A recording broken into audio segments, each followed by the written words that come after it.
Hello, Blender folks. Welcome and welcome back to epistemic-gnomes. A little gap between the streams in the weekend and maybe a few more, but we're back here and now I'm subdividing the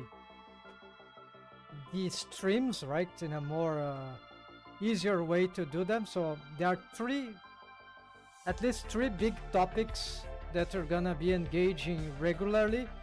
So one of them is this one is Dorothy rig model template, and this is what we're gonna be doing at least in this session.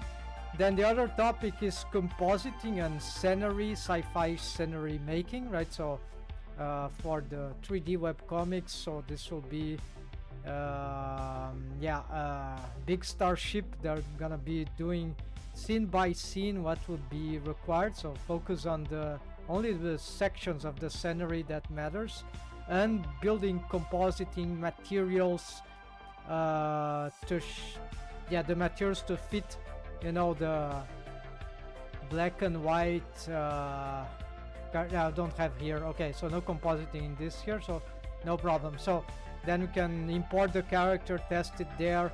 Yeah, so and the other topic for now would be the Mantis rigging nodes extension, which is free. There was a Blender conference 2025, yeah, just a few days ago, last week, conference presentation, and then I'm thinking to start using this stuff. It's still not ready to do all that I was willing for, but apparently the developer and the team that is working on that, they have been pushing forward lots of upgrades. They are aware of many things that are missing and that needs to be improved, implemented. So I think it is very promising, but currently, so far I've understood, it doesn't add any, besides the fact you can, yeah, I have it installed here, but I never touch it. I just install it, and the installation is a bit complicated, but you see, check the conference, there is an instruction how that it's done. It's an extension that is not in the platform.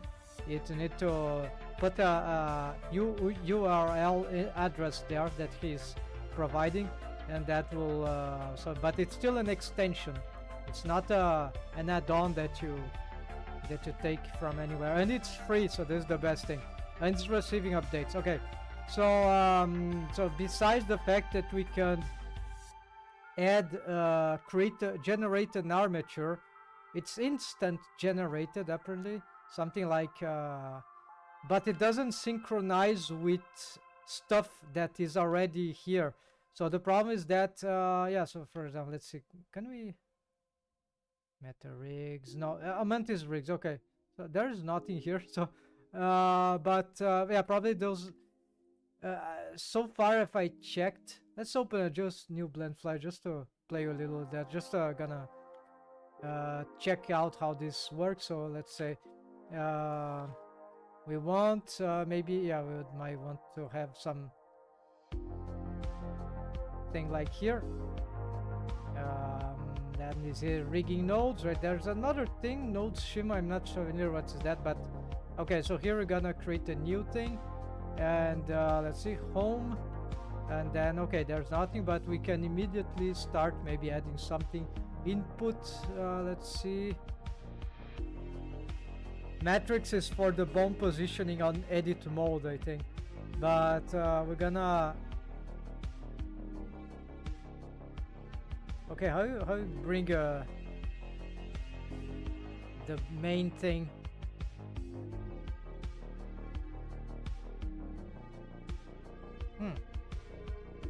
Okay, maybe we need to add an armature object, and then I don't think it's like that. Yeah, so I don't know how to begin this, but there's some I know already how to do certain things, but oh, hey, here, transform. No, this is just an armature.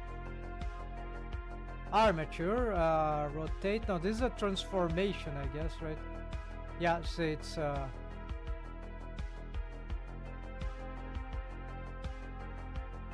see anything matrix is that? Yeah, so matrix should be in input. What is this float? No. Vector boolean string integer widget existing object collection stem. No, it's probably not here. Link inheritance. So this is very important because you have to connect bones to the armature somewhere, right?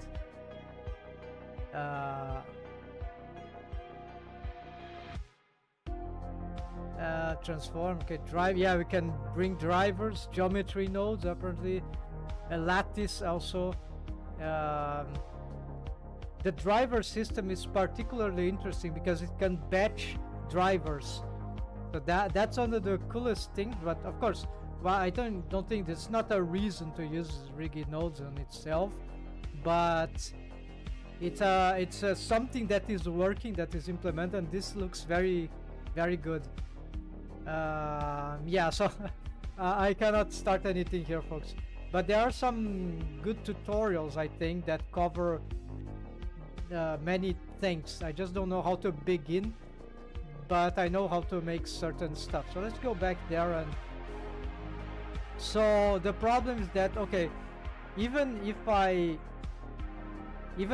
got this entire rig, let's say like this, as a Mantis procedural armature object, right, it wouldn't add currently anything special to my rig, because the fact that it will be procedural wouldn't, it's still not a meta rig thing. Like yeah, it's a meta rig, it's a procedural skeleton, but it doesn't add any features such as rigify for proportional how do you say, adaptive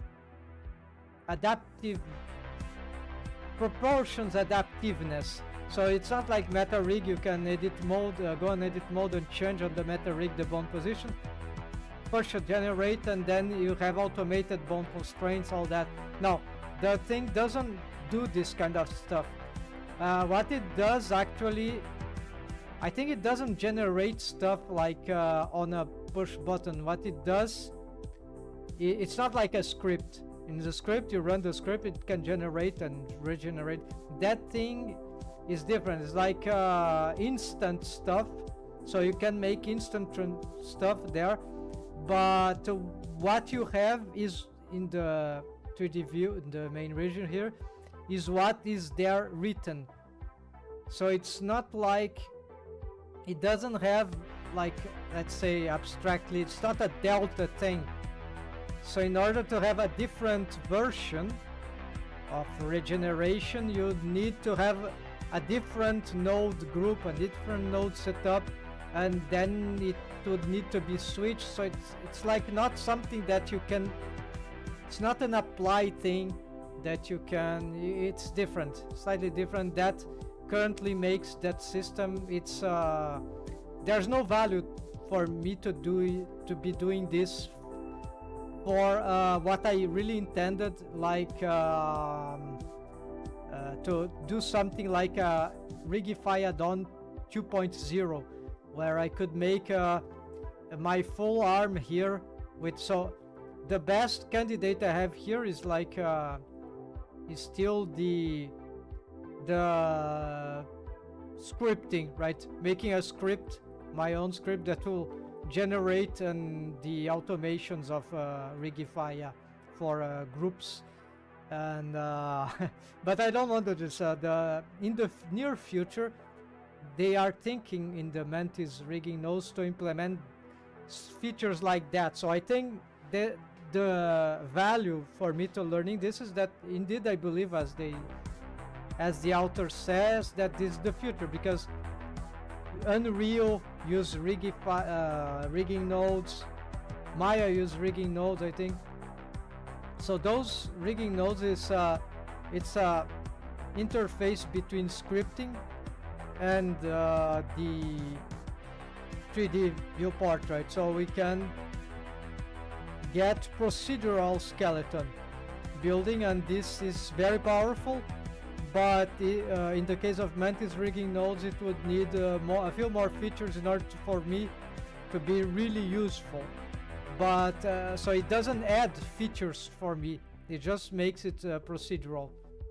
So there won't be if I want to change the adaptive skeleton, procedural skeleton, to another proportion, the different characters, even maintaining the everything together, this won't work. Like, I have to manually adjust the rigging nodes to fit the new proportions, and there is still not a system that will, if I pick the bone, well, it's much easier to pick the bone here, and that there's no such thing. There's no relation like that backwards. Yeah, it doesn't mirror the stuff, right? Not yet. So it's like X to Y, but there's no Y to X. So it's like says all that I've been learning about mantis rigging node. But they have plans, as I mentioned, to be doing this. So okay, sorry about the explanation, but I'm very, very enthusiastic about this, because I firmly believe that if it is well developed on top of what's already been done, it's a lot of work, right?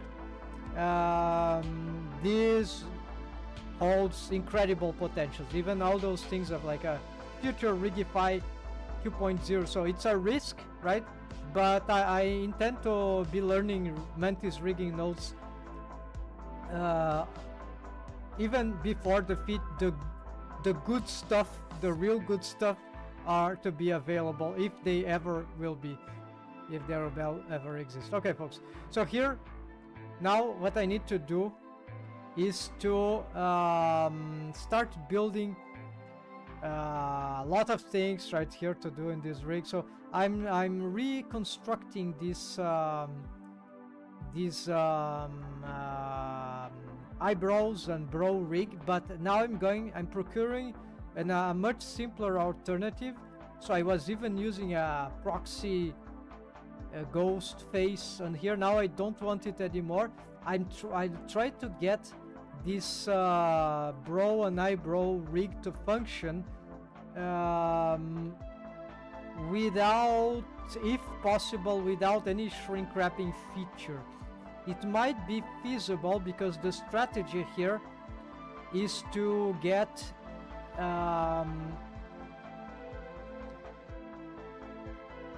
yes, so there is one thing that is very interesting about bendy bone splines. Actually, if I can make the brow, you see there, this is the eye hole. This is actually a we should change this. No more eye hole, because I've dumped these lateral structures to simplify the posing and to better combine. So we can still make them, but then they will be this. But here what I'm gonna do is that, you know, something interesting with bendy bones. This happens to the nose, this bendy bone spline here. The waves here for this are very, very strong on the, okay, this is not normalized wave, so it's not, this color is fake. It just determines the amount of weights on this bone, but the vertex there has more waves from other stuff.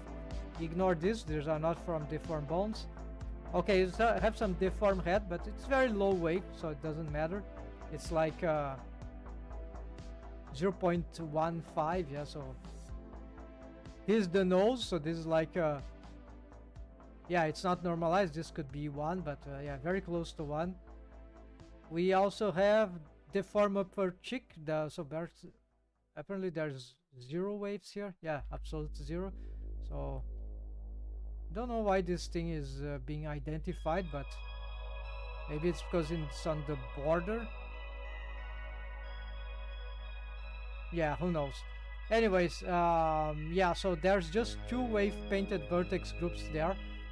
on that particular vertex, and this means that this bendy bone spline is really working as a profile curve, in the sense that it's really a profile.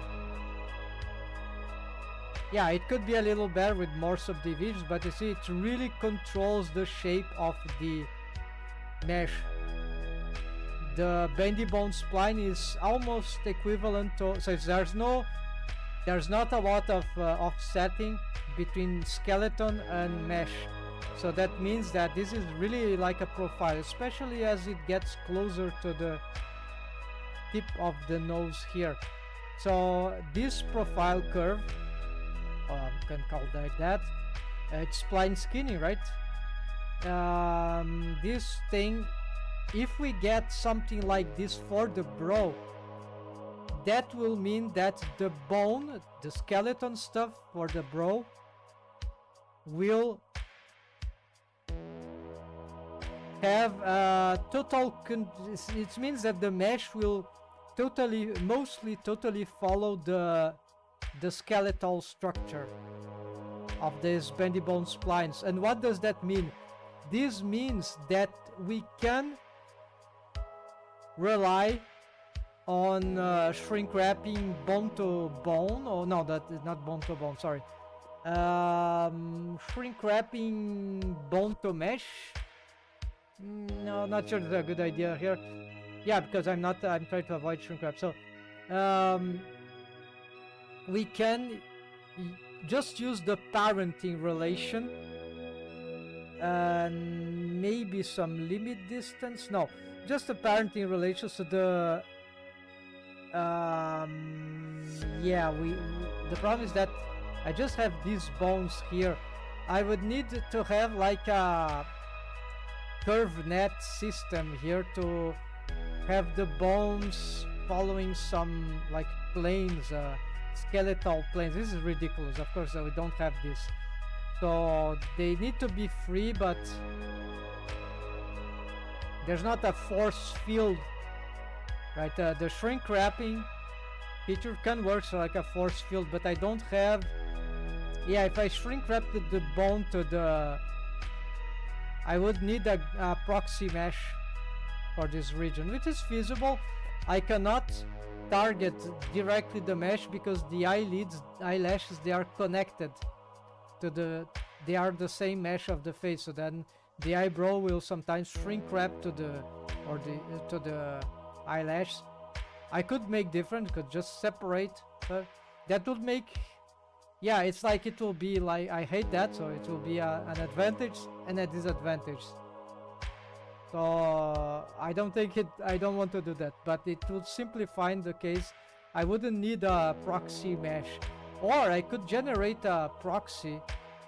Yeah, I could regenerate the ghost proxy and just use the shrink wrapping for we could try again, right? Yeah,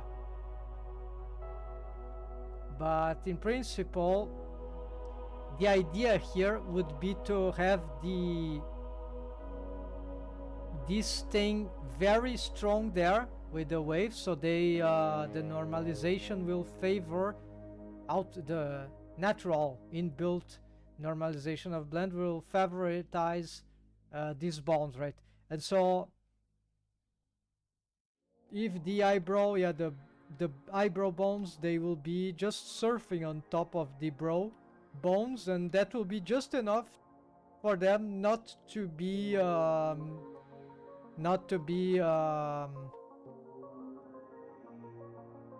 a wrong position. They would be mostly on top of the mesh. But for this, the waves needs to be as accurate as possible for the brow, and then we need to have good positioning for these deformed bones, right? For all this structure, yeah, I need to reposition them properly. So I'm gonna build all that, or actually rework on all that. But before, I need to get some infusion here. Matte, so be right back, folks. Very fast.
Right. Let's see. Okay, sorry folks, we're back. Let's see now what, how we're gonna build this. Yes. So, I have it. Mostly this thing is very disorganized. What is happening to this mesh? It seems to be kind of set. Yeah, first this thing I was suffering with some crazy concept here. Didn't work, right, for the eyebrow mesh, which seems to have disappeared, but it isn't. Actually what's happening is that, oh, it is behind. Okay, so we're gonna just snap this, right? So see, gonna just snap this. We need to hide the bones. Let's go on both things to edit mode, I guess. Let's get this thing and let's hold control. No, that doesn't work. Get its face project. Let's do this and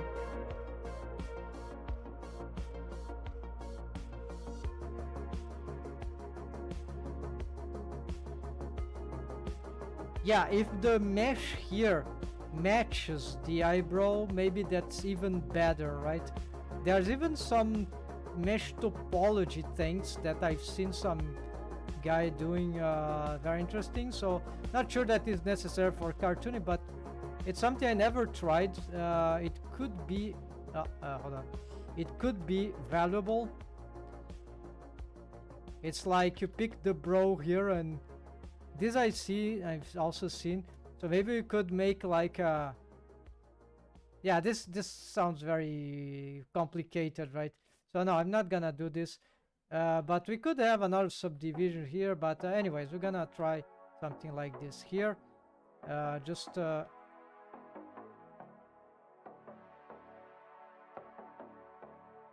gonna try our best to get regular geometry here. This is snapping for all the transforms. Yeah, move, rotate, scale, all that.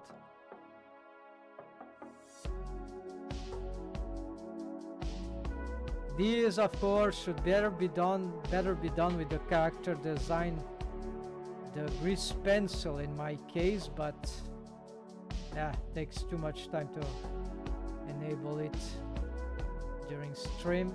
It's confusing, so I just want to see the, yeah, I'm gonna try to place this exactly on the joints there, so it usually gives better results.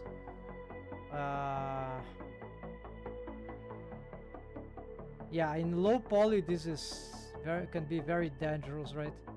Everything here can be very dangerous. Here I think we are lacking some better subdivisions here, right? So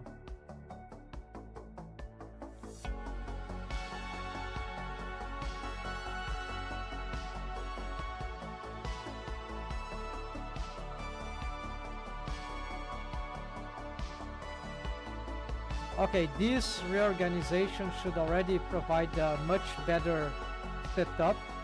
But then it's moving downward. I believe there's some bones which have wrong developments here. Let's see. Yeah, so some bones here are really flipping around or doing some weird motion. I think this is because of, it's not some posing, it's rest pose is compromised because of some automation. We're gonna find out what's going on there. Yeah, we don't need this. We're gonna focus on the face, eyebrow, and eyelids. No, not the eyelids. Okay, so, and yeah, for the face, yeah, the face, it will involve this stuff. What I could do here is to already change these names, because we're gonna change this stuff to something more meaningful now than eye holes, because the concept just changed here. Select, we're gonna extend. Now we're gonna change, so everything here that is B for bones, whatever it's eye hole, we're gonna call upper cheek, and that's it. And as for here, whichever is a buffer bone, I guess. Oh no, this is a bolt target experiment. Oh, that's might be what's causing the rotation. Yeah, so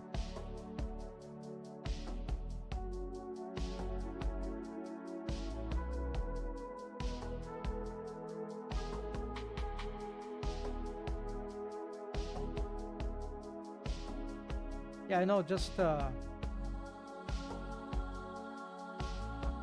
and also let's clear the strip characters. There we go. So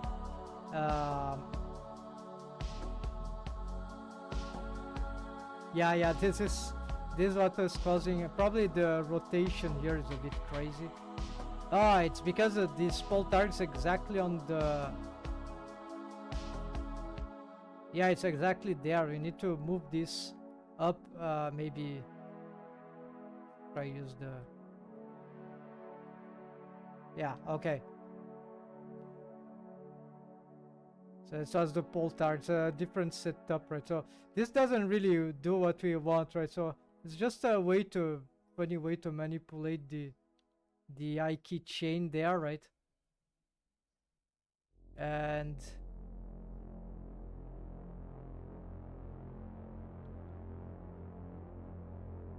it's a bit too strong, right? But anyways, we need to re-wave paint those things. We're gonna no, this is dangerous. We're gonna just hide this. No, hold on. We're gonna reduce this stuff. Okay, they don't be in the way. We need to reposition the bones, right? So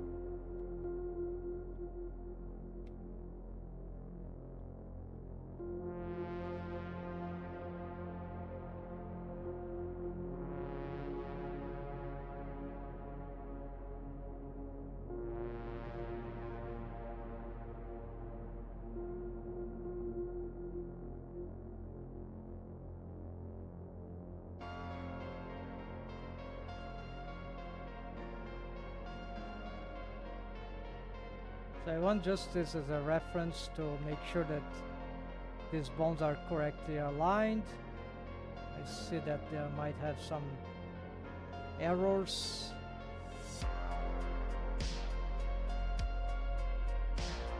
Yeah, they got displaced for some reason. Okay, we can delete this. And what we're gonna do is that, yeah, we can have this one as well. Just a pole target. What do we do with this bone here? We could give it as a.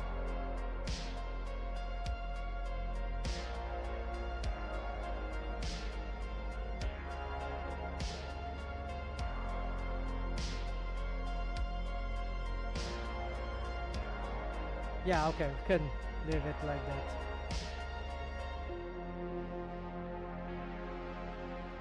Okay, now for repositioning, right?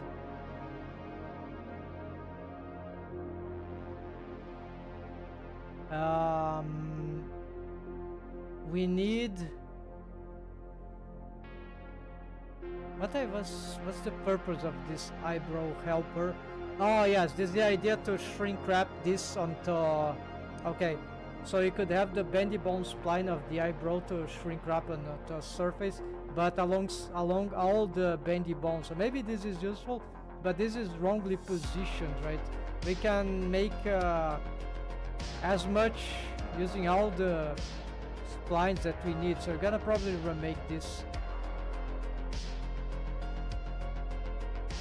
in a more precise way. So what we need to do here, we can probably, why not, reduce this to 3. This could be, I think, 3. Yeah, we're gonna simplify because that should work as well. So we need to find the exact position for the brow. We're gonna hide this mesh here, and oh yeah, there's a problem. We don't see the.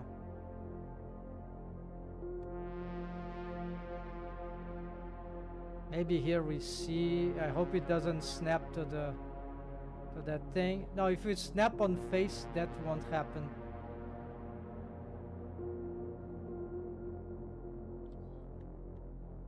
All right, so we want to snap those bones to specifically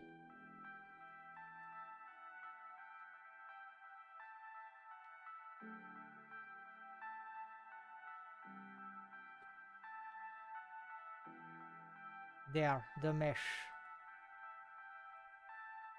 Then we do same here.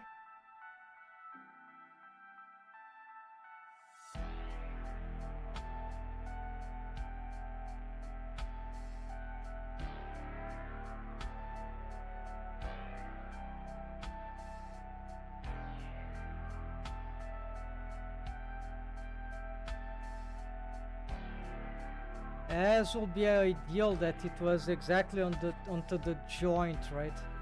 But I don't have a joint here. So in such case, what can we do here?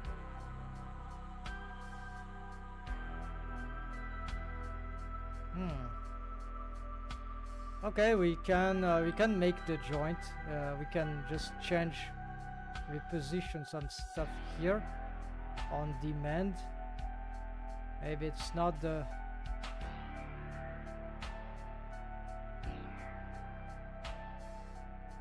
best approach here, but that should work. We'll still have the a good approximation. So now we're gonna bring this, we're gonna place exactly here. And as for these groups of bones, yeah, we're gonna, and this joint here. Now we're gonna first snap this. Okay, so you need to use this, right?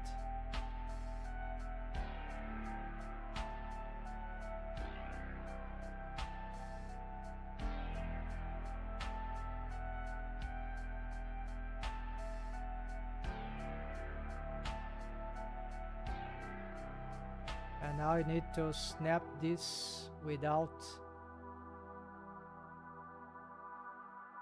yeah, somewhat here. Looks like that this one we could displace this a little lower. I can see where the eyebrow is. I see it is about here at center. That should be good. Okay, so we have a repositioned mesh here.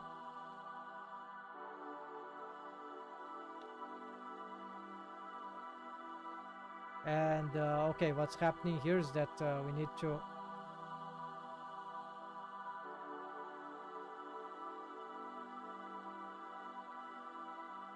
probably some bones are going nuts here.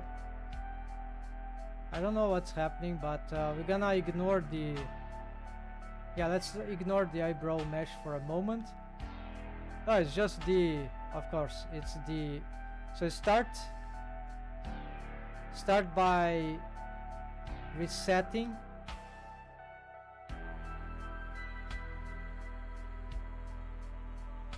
Oh, it's not stretch the bone constraint here, right? It could be, right? This setup, maybe it's not relevant anymore. Let's see. Mechanism, lips, eyelid, no, eyelid, this is just some garbage, nothing relevant. Okay, eyelid, eyelash, no. Eyelid, I'm looking for if there's anything about eyelash, eyelid. No, apparently this is nothing to do with the eyebrow.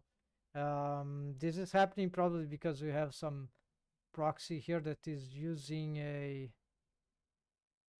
vertex groups that are lip. See, shouldn't be here. We have some, yeah, very crazy vertex groups here. Okay, it's that doesn't matter. It's not trying to fix that. Unfortunately, that thing is on the way. So we need to augment. Yeah, we're gonna readjust these waves here. So we're gonna reinforce these waves here.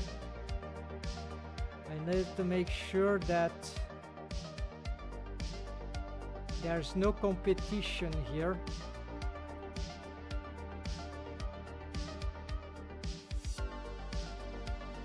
Oh yeah, so old vertex groups here probably need to delete.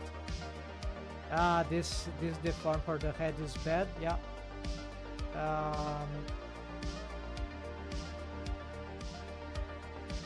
We'll have to readjust this thing, so this will cause problems if we don't fix this. We won't be able to work this setup properly.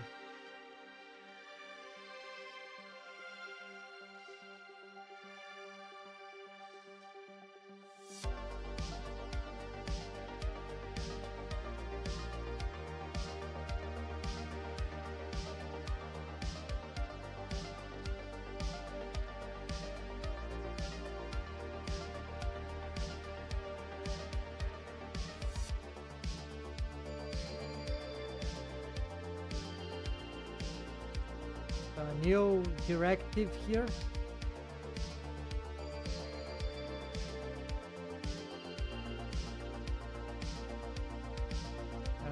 What's happening here? I'm unsure. We're gonna look at these waves.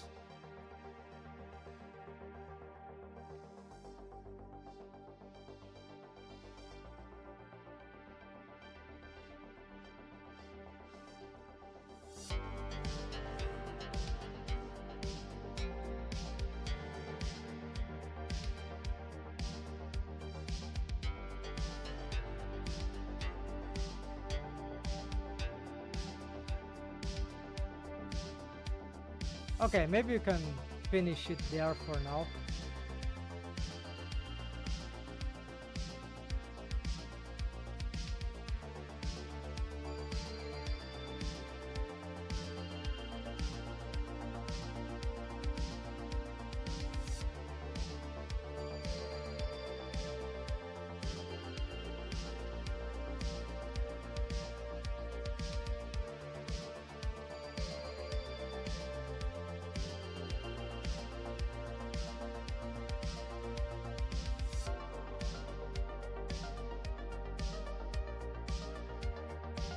Top of the head?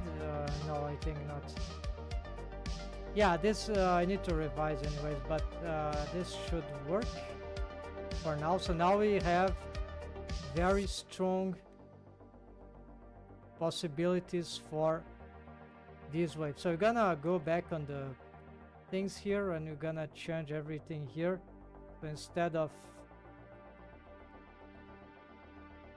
eye hole, we're gonna change this to yeah, bro, just bro. And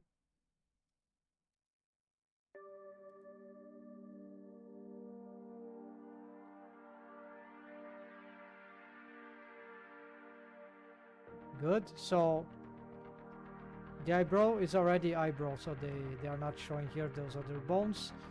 So they are already repositioned for the most part. Now I need to make some sort of mask here. This deformation is probably some sort of shrink wrap target thing. Let's try to see what's going on here.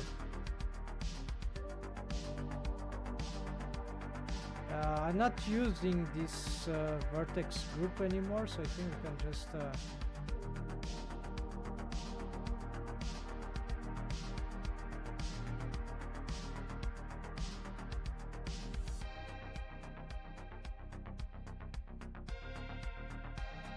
Shrinkwrap orbicularis oculi, I think. Yeah, I'm not using this one also, but let's augment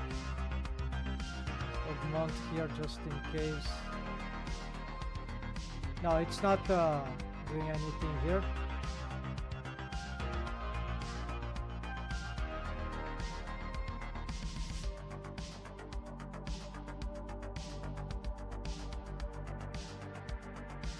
What's happening? Oh, there's some just rogue waves. Okay, it's not this head. It's not the. Yeah, possibly some. These are those things here. These. Okay, it was not this. Anyways, let's paint this. So now we're gonna reinforce.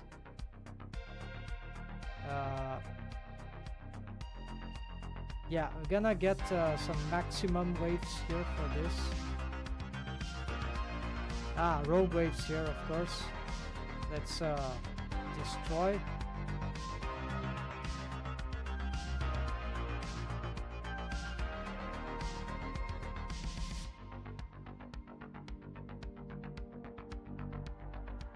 There might be some other rogue waves, but for now, here we're gonna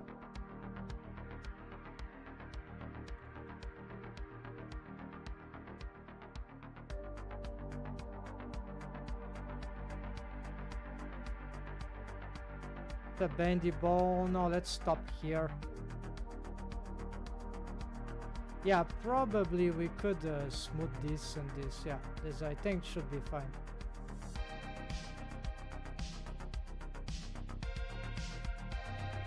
And it stops there. Yeah, that's it. And here maybe we take this off. Now for this,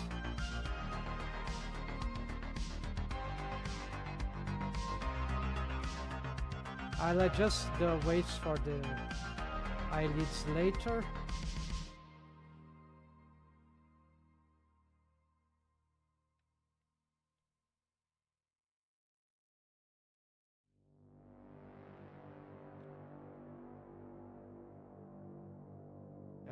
What about this? No, didn't have these ones, right? Yeah, no, we can have, okay.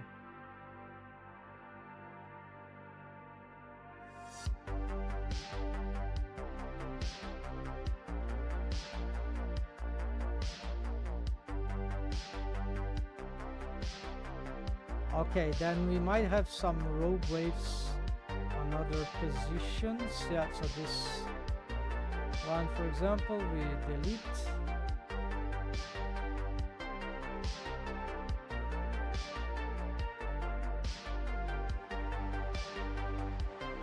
What's happening here?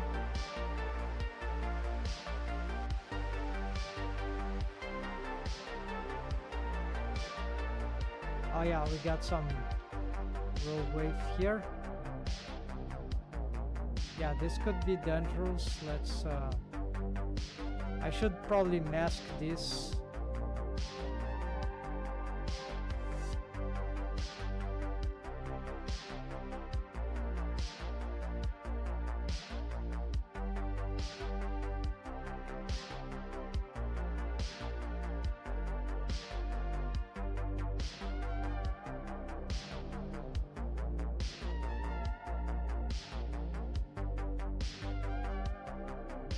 We can see the threshold, right?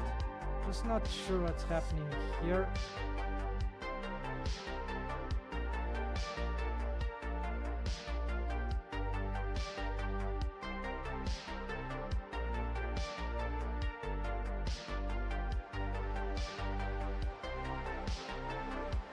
Okay, no, nothing super special. Probably got more rogue waves here.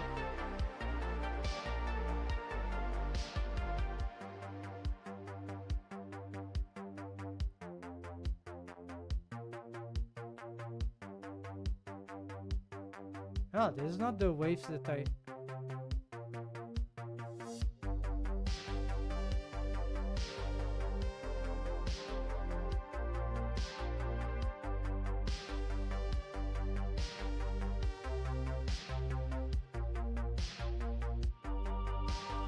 without deformed bones, those waves shouldn't do anything, but they could. There should be other rogue waves around. So yeah, not this.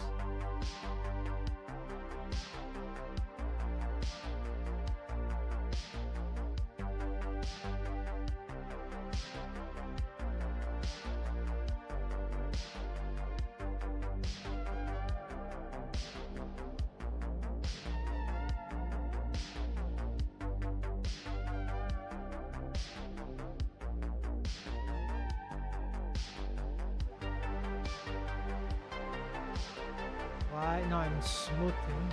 It's not smoothing.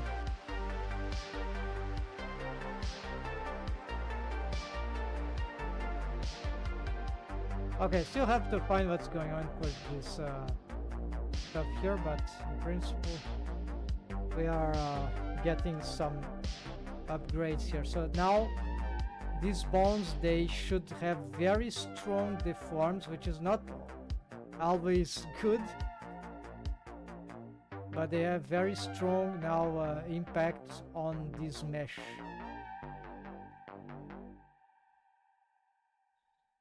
Yeah, we need some other effects there, right, to smooth this out. Right?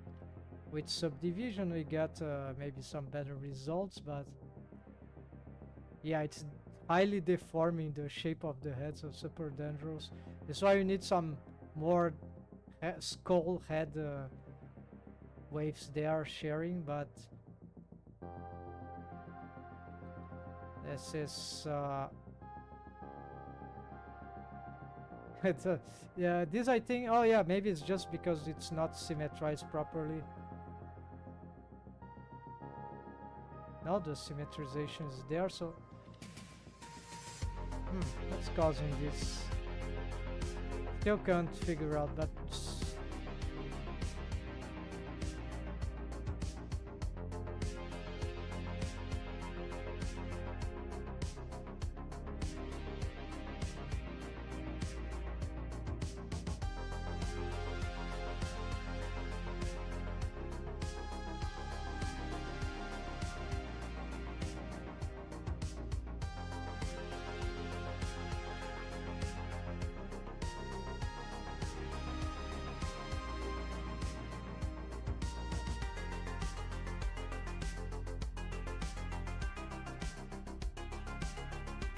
shrink wrapping targets, maybe. Yeah, that's it.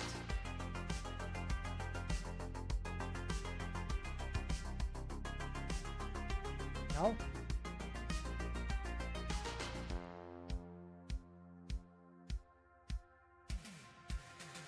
Okay, it's an armature so okay, so some bones are moving with some crazy waves and are doing that. Okay, those horrid things. So we're gonna check on. Okay, so indeed it's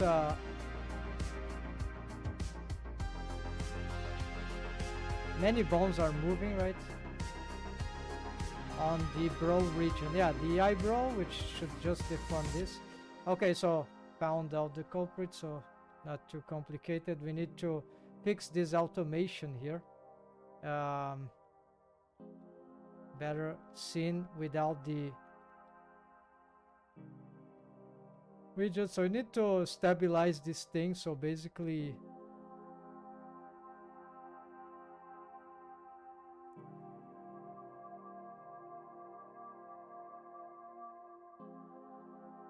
some inverse kinematic. Yeah, it's this pole target, right? Maybe I should just take off this idea, right?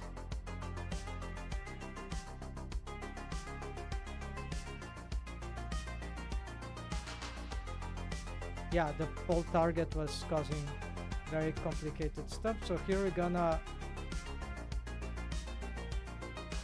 Why this thing is having this huge rotation?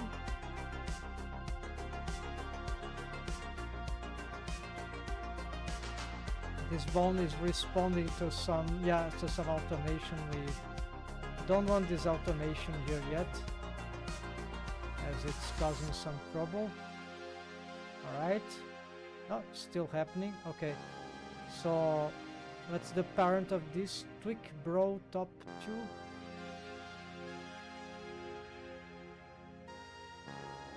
No, the bone is still parent. Oh, okay, mechanism IQ owner. I see. So apparently we are having some.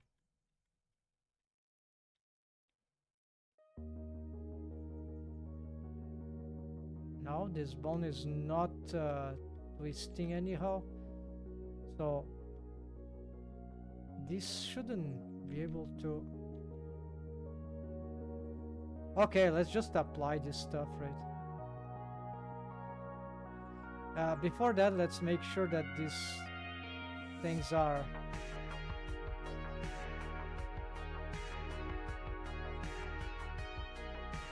oh, hold on. It's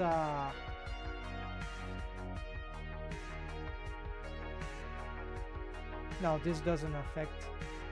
Not a stretch too, but yeah.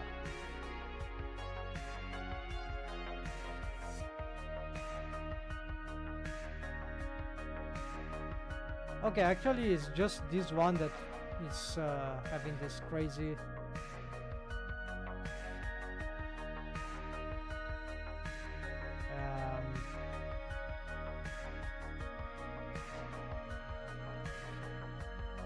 parent of this mechanism IK.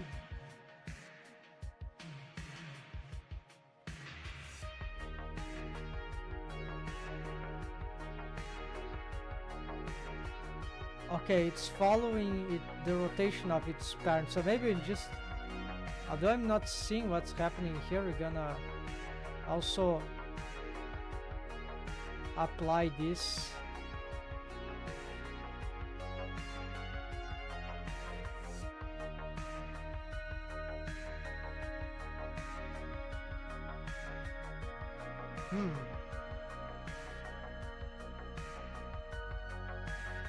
I don't have this anymore.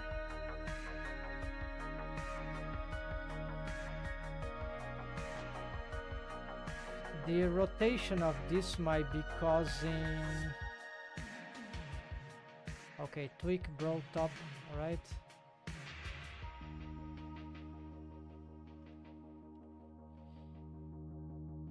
Is this thing correct?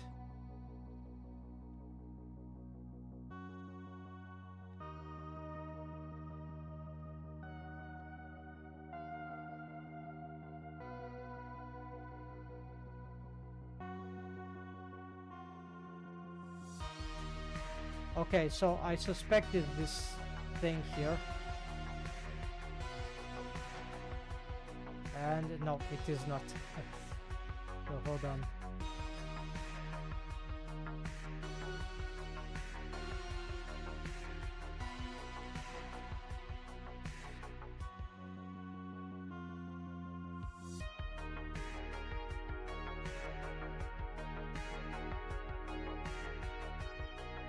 I don't remember having this little problem here.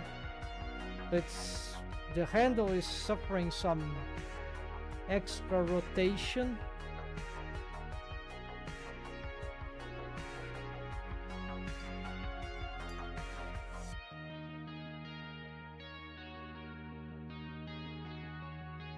First, let's give them the bone data here.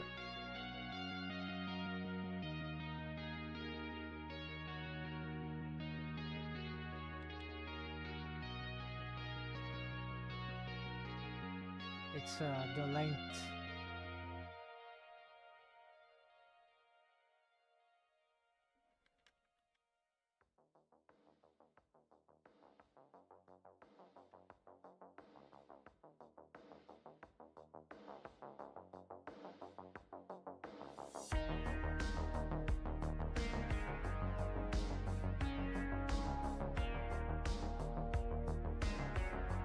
Okay, usually we use a stretch too. Ah, maybe the handle is wrong. Handle bro top. No, the handle is fine. It has like stretch.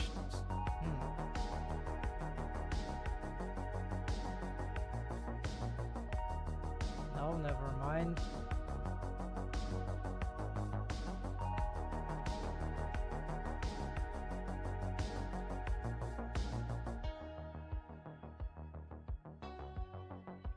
This don't do anything. Tangent absolute, this seems correct. This tweak bone. Yeah, okay, if I unparent, then okay. But it's not the parent. The problem is that the tweak is rotating.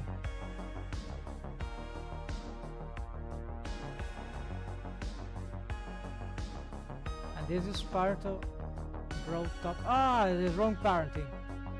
Aha, there you go. It has the... I see, it's parent to this one. Okay. No, actually, it's parent to...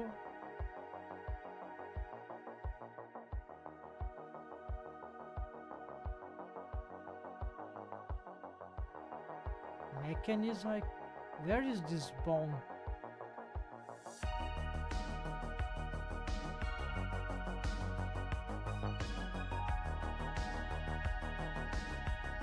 Okay, there's a bone that has a...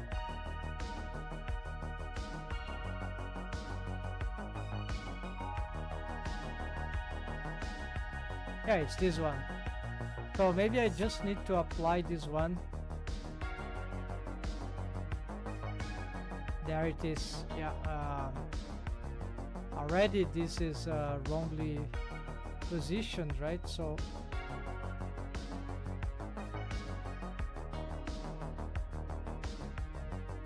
we just want to align here. All right. That hidden structure there was...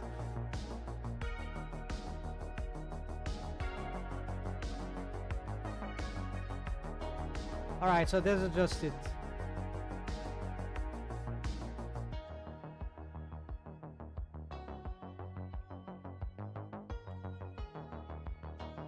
Of course, this is not the bone to do the rotation, so the one to do this. The bro can do this. But the ideal, of course, if we want the eyebrow, we need this other... We need this thing. Yeah, so this would allow us to do more tweaking. And now we can try to start getting these bones here with the proper automation. So first we're gonna reset, reset, reset, and what is this? Copy transforms, tweak bro top. Yeah, so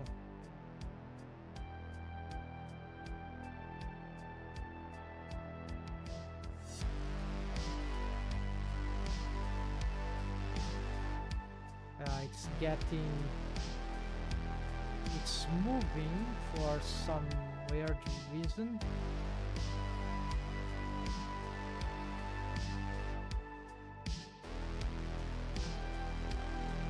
Mechanism IQ owner, not mechanism bro, okay.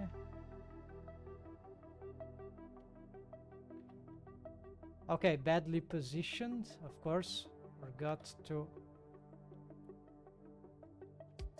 fix.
Okay, and this is where the shrink wrap may start to become handy, but we'll have to investigate the... Yeah, so we're not using this anymore. This is caused too much problems.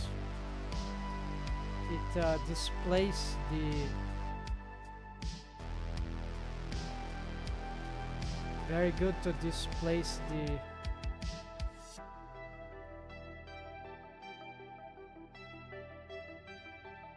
mesh. Then we probably should symmetrize this already.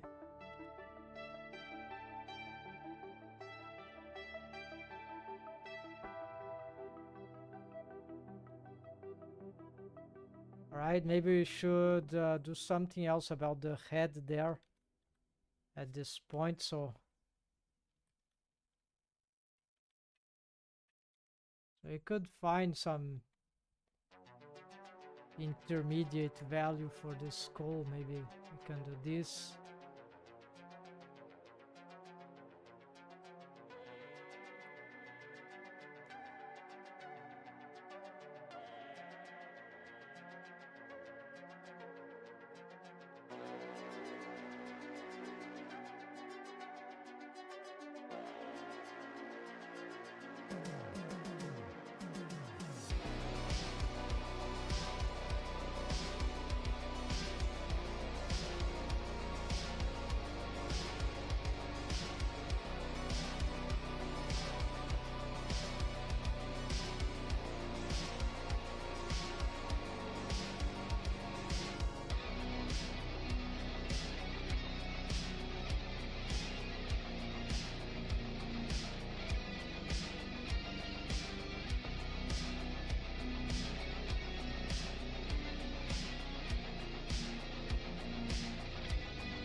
Sometimes I like to see the value of the weights. I'm not sure this is sufficient. Let's get a 0.1 here. Here we could use constant fall off.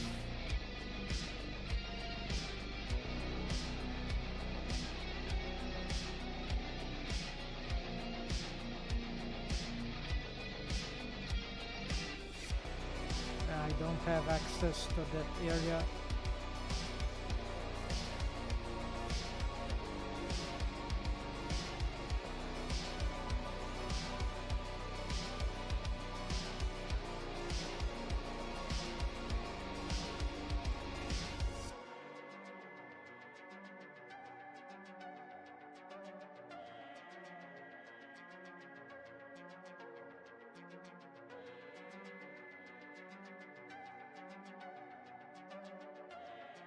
Yeah, no, let's live like this.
Okay, so with the eyebrows now,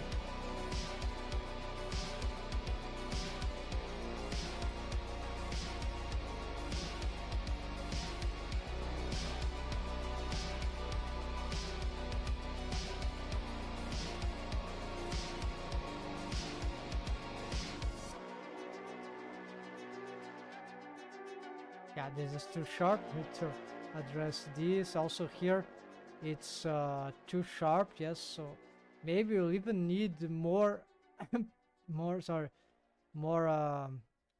subdivisions to smooth this out. It's very hard here to make these shapes accurate enough.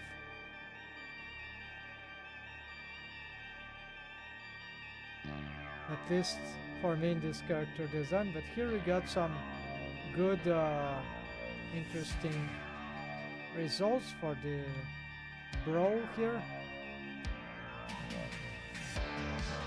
Here, same problem.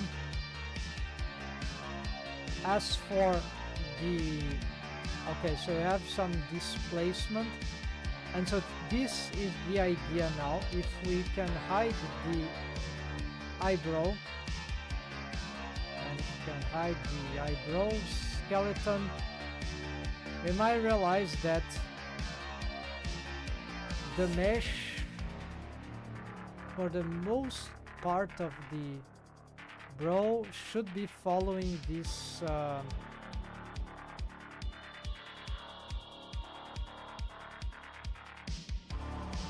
this curvature.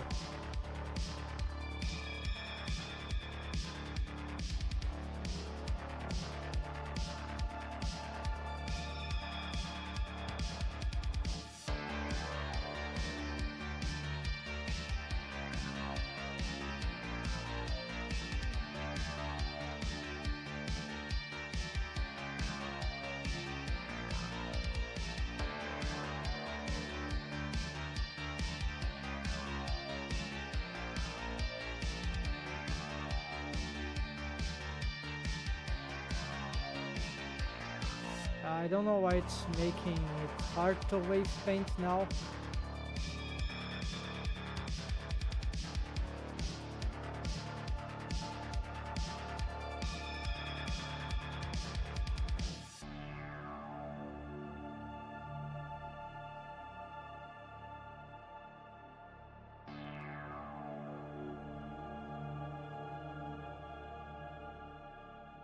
Oh, restrict. Okay. So I'm gonna try to improve this, smooth out these waves.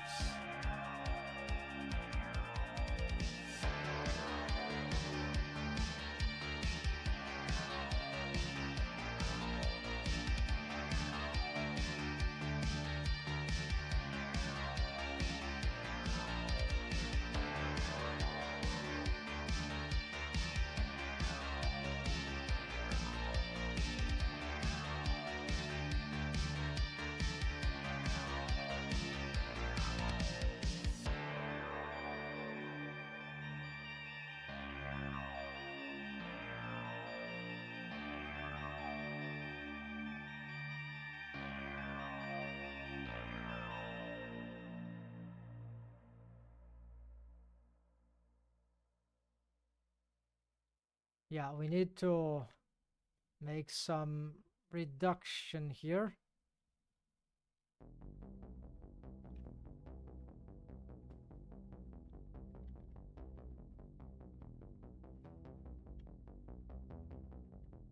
Maybe we need to bring back the head here, and not sure if it's a great idea, but it could cause lots of anomalies. There's already a seed there. There's just no waves here to compete, so this is very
Alright, so maybe that is gonna work.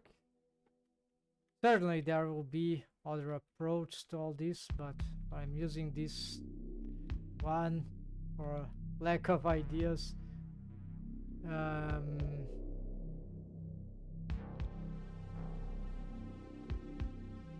Here we got lack of more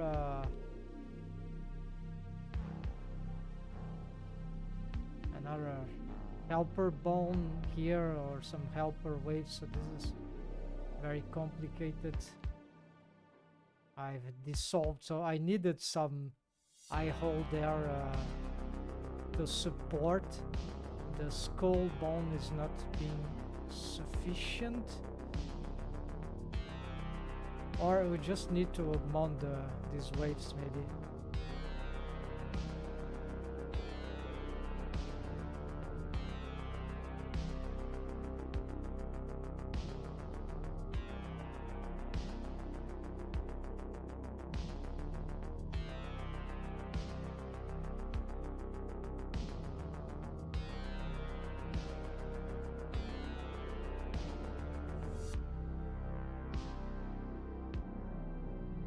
Yeah, indeed. So we need to have some, but can be very dangerous because of this, right?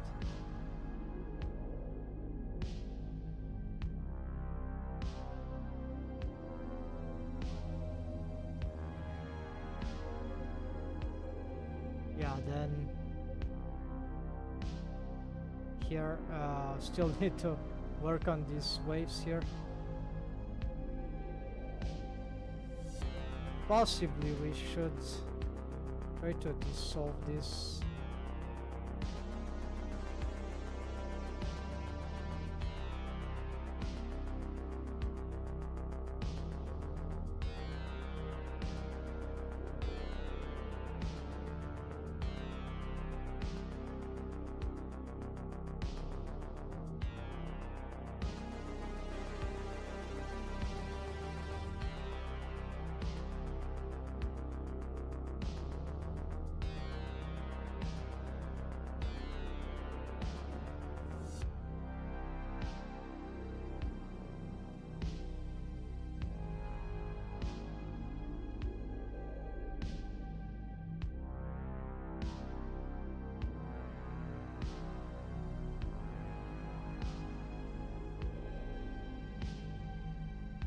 The effect here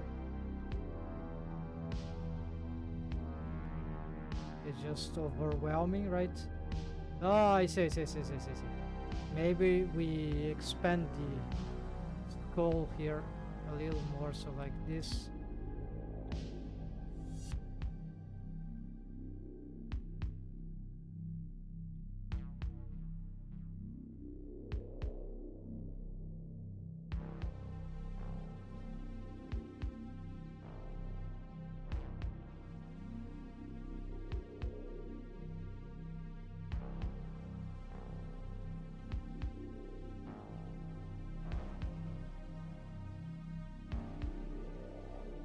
Okay, these are much better. Yeah, so we need.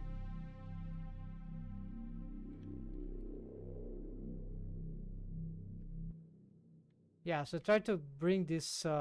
It was as it was before, just a little more organized here, or simplified. But this is good because it's more didactic, so it sort of understand better whether. So we can maybe retake these waves here and see what works best.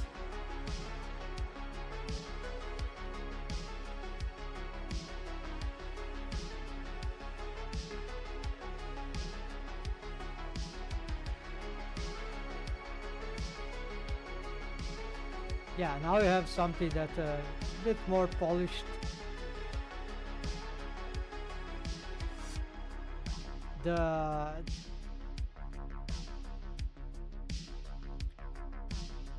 Okay, why it's okay on wave paint mode? We cannot change the symmetry.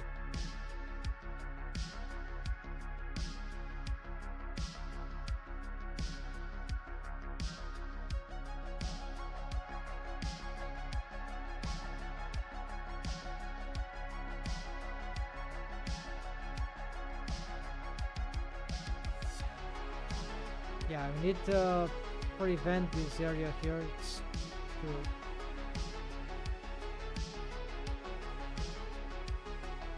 to have certain effects, but otherwise a few more corrections. We are getting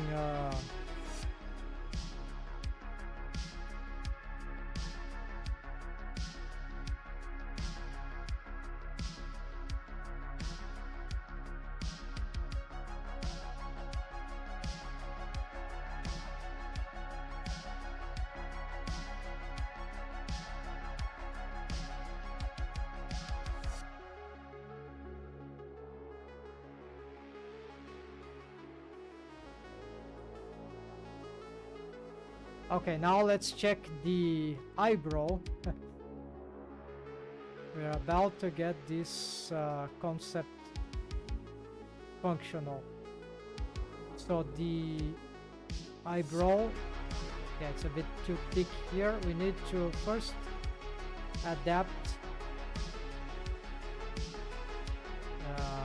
Unclear why it is doing this. Okay, just got displaced. All right, let's.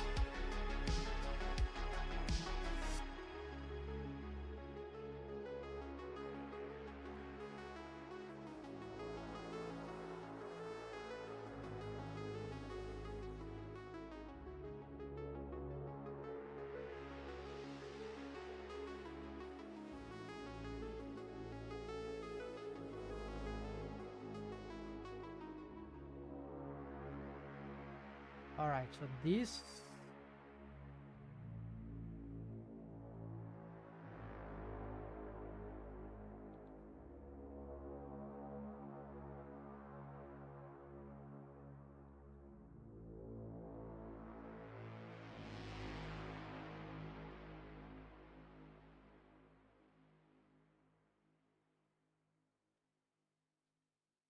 And yeah, you can get everything and maybe scale down a little, snap, right?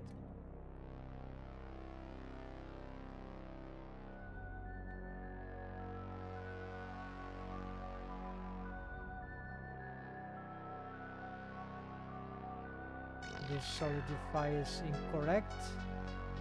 We're gonna make it in the middle.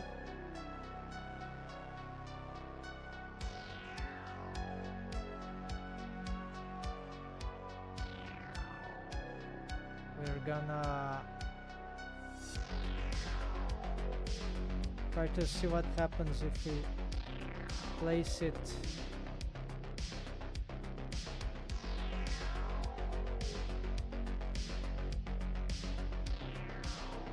well. There is the idea of usually this causes more artifacts.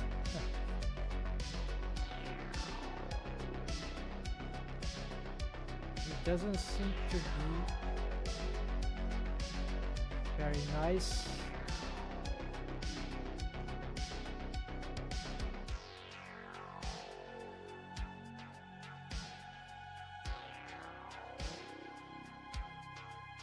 What about the topology of this? What if we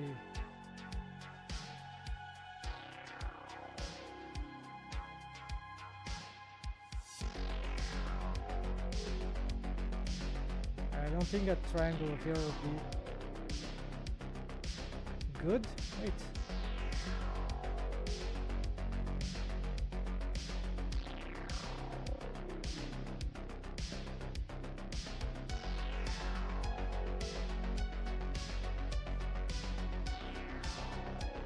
Yeah, no, this is not very good. Right?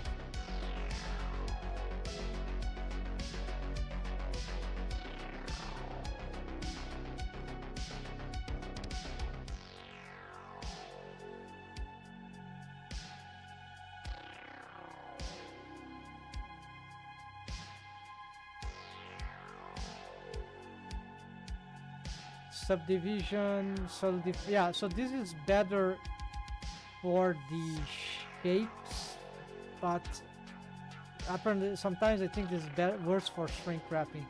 However, Now you're not using shrink wrapping it.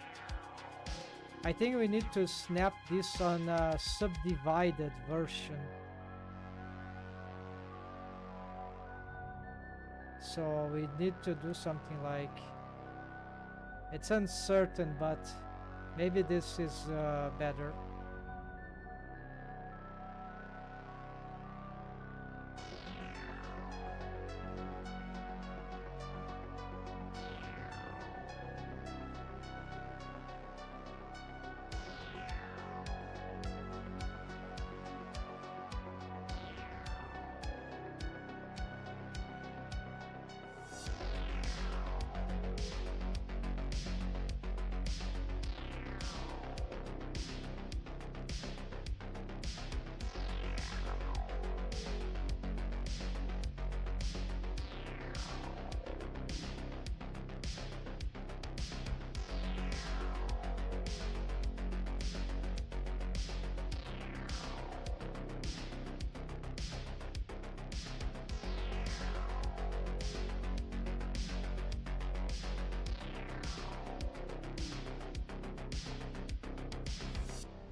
Yeah, perhaps this is a bit more feasible. Let's see here.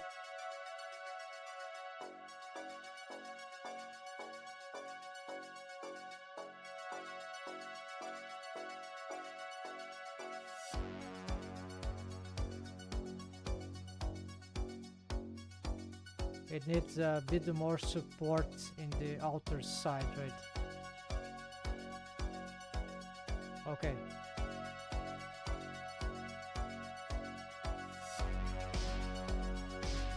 Now let's check the posing of the bro.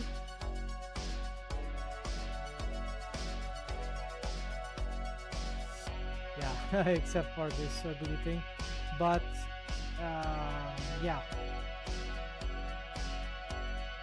It seems that...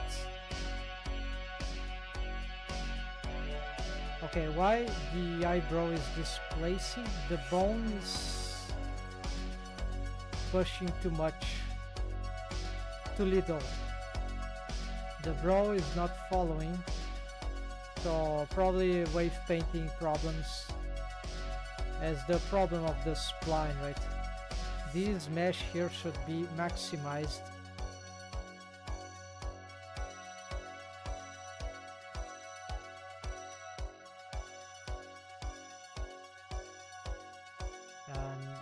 For some reason that's not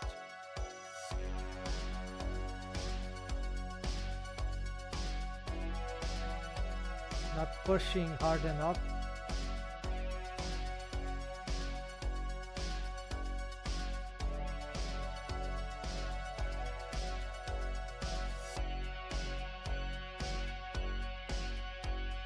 But we can see the difference, right?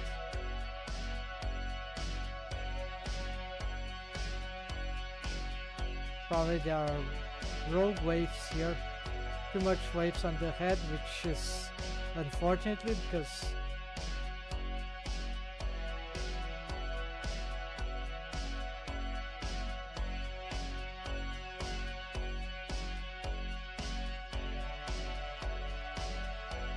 there's no waves here.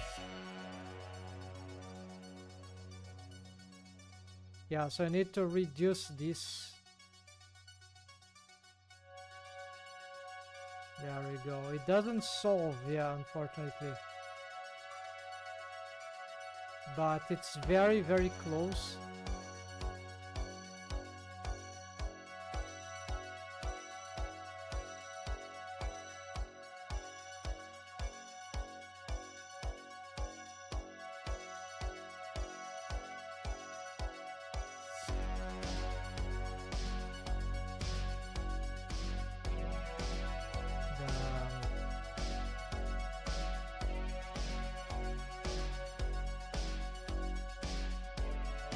Okay, then let's see now what we can do about the growth. Okay.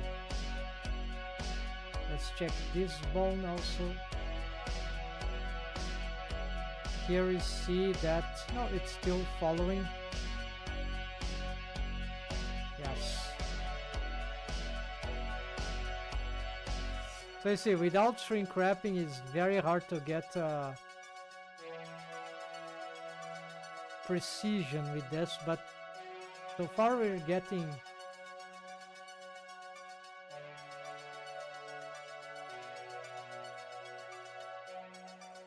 almost precise stuff. So here are the posing of these bones. We can sometimes adjust, but of course without shrink wrapping it could just ruin everything, right? And of course if you do a different motion, then we animate this, then maybe in the interpolation we might end up with some bad result, which is horrible, of course. So we need some way to keep this bone shrink wrapped to a certain thing, right? And the only net which can do this with the complex precision of a curved surface that is deforming like that. Well, there are different, I think cast can do cast modifier, I don't know, but the shrink wrap modifier is usually what I would use. The shrink wrap bone constraint in this case, you're gonna check here if that can lead to some adequate results. So we don't want actually these bones to shrink wrap because they are the control bones of the bro. They shouldn't shrink wrap to the face mesh, right? So I could still shrink wrap this to the mesh with caveats because here the eyelashes are here. Well, gonna make a target anyways and see what happens if this solves certain issues here. Because okay, it will stay here. Oh no, it will not stay here. Okay, the idea of this shrink wrap is double. We don't want the bone to extrapolate here nor to extrapolate here. And also it's not for these bones. It's again for the bendy bones that need to follow up. So we're gonna off the eyebrow. We're gonna get these bendy bone splines. We're gonna convert them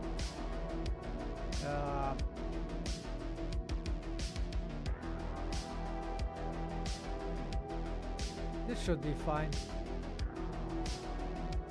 We're gonna convert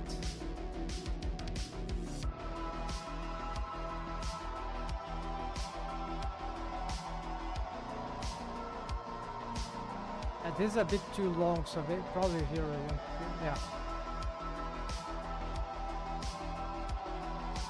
Yeah, we probably want this. Yeah, so we're gonna pick this and we're gonna use that extension, which is free.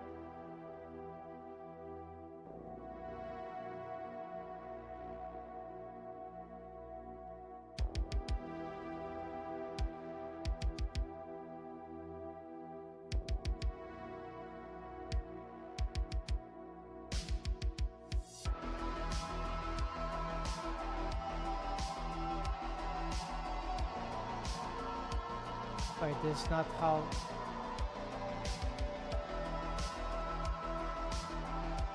Yeah, it already has. Okay, so we just want to convert the bones to bones. No, don't want widget. Segment prefix, okay. It's like...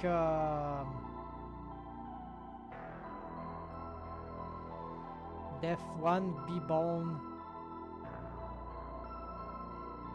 Yeah, it's like a converted b bone, right?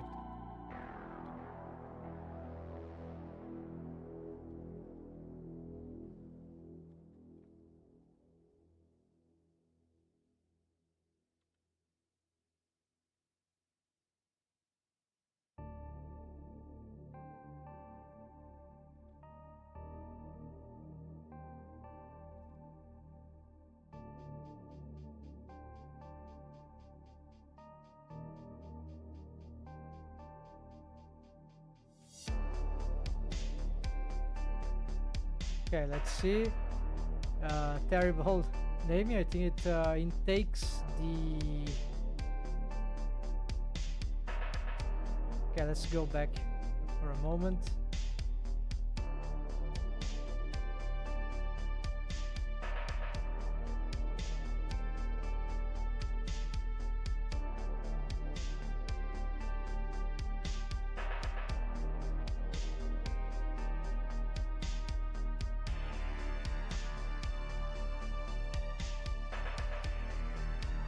Okay, just this. Let's see what happens.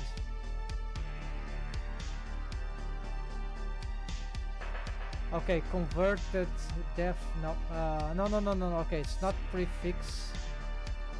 It is also not suffix. So this is. Okay, maybe we gonna do something like.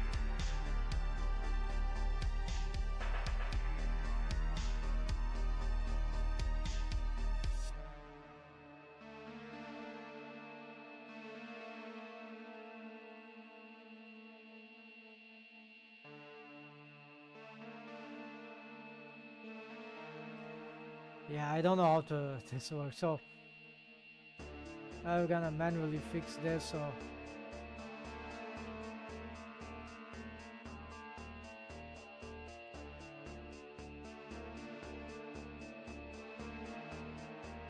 I broke converted debone. Okay.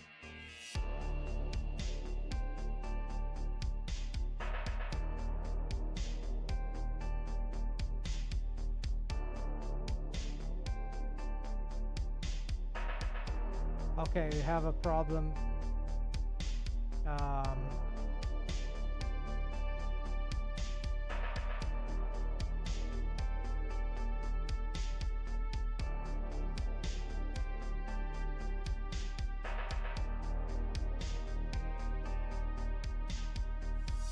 Will that work?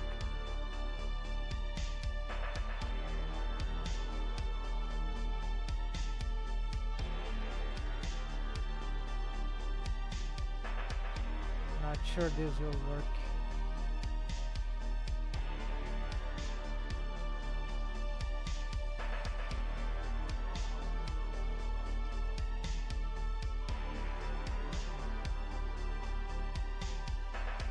For symmetrization.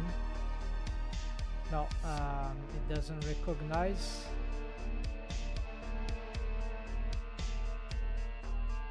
So this needs to be at the very end right now.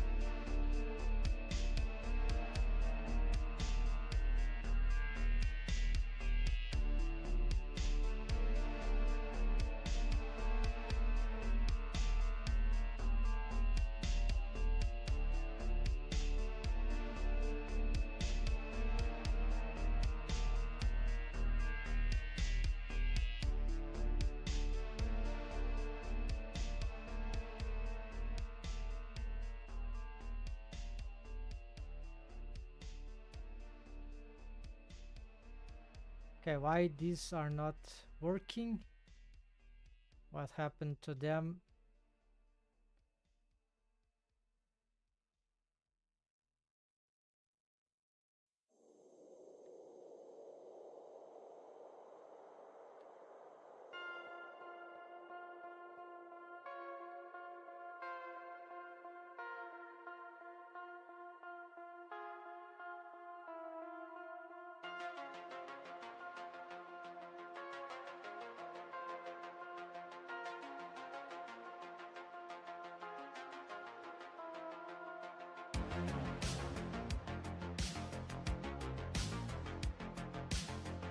Okay, first let's see if these things, okay, they are working with the adequate bone constraints. All right, so at least this is fine, and then here we need to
like we've lost the...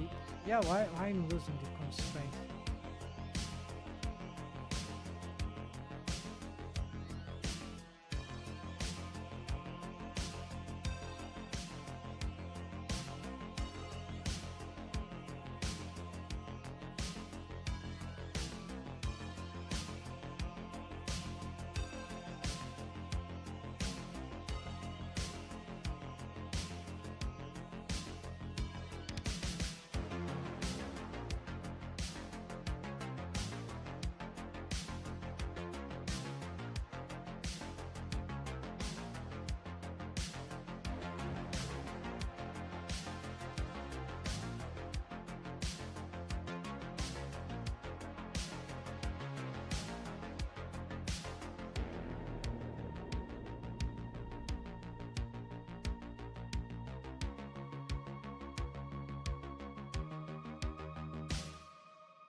Okay, and now this means that we can shrink wrap the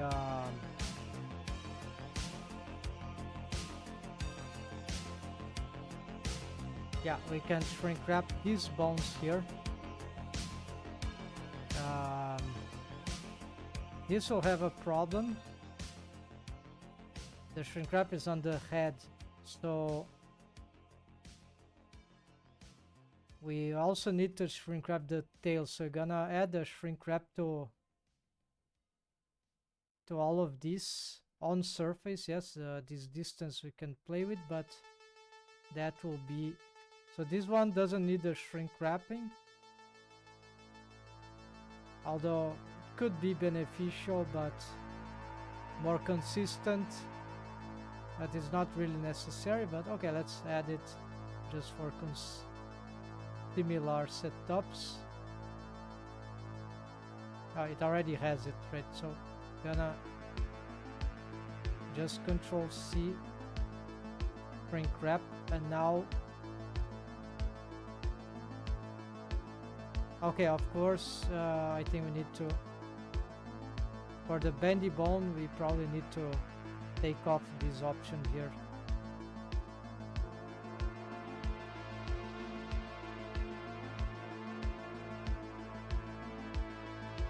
Alright, so now the bendy bones are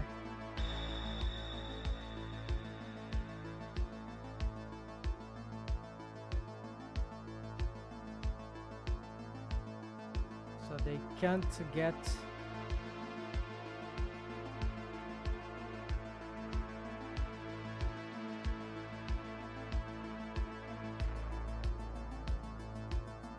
here. There's a little intersection because this part is not yet developed, so we have some...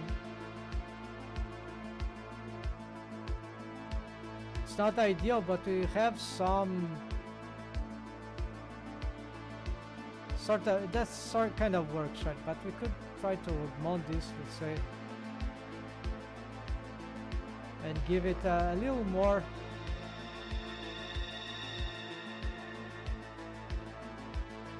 stability. That should work, yeah, better.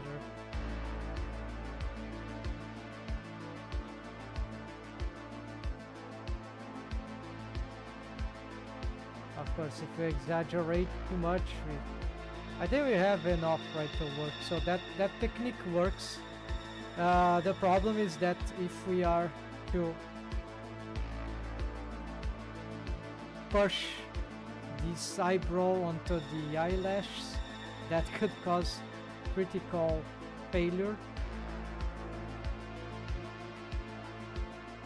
But one advantage, I can separate till it's feasible, but we're gonna try to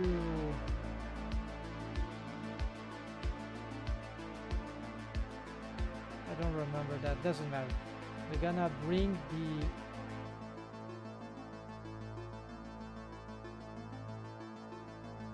shape key, where's it?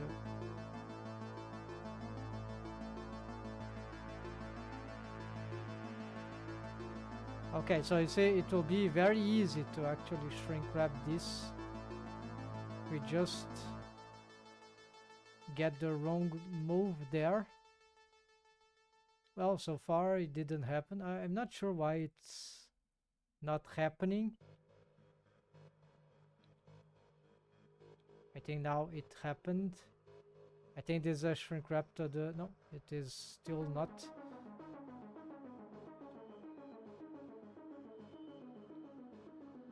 Okay, there it did. It did just no, it apparently not.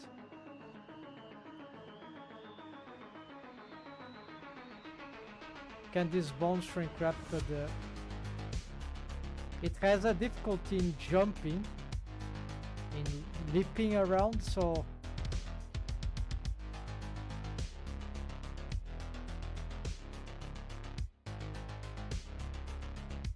here it's leaping around the whole eye, so this is one problem. But this is the eyebrow, right? It's not the brow. The brow is different. So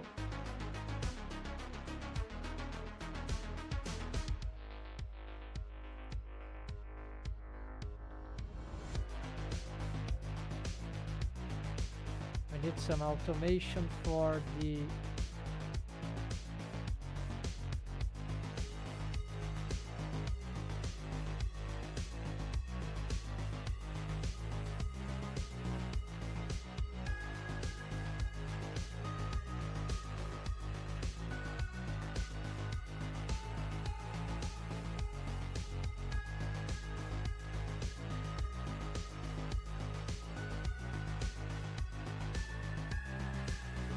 for example, yeah, we need something like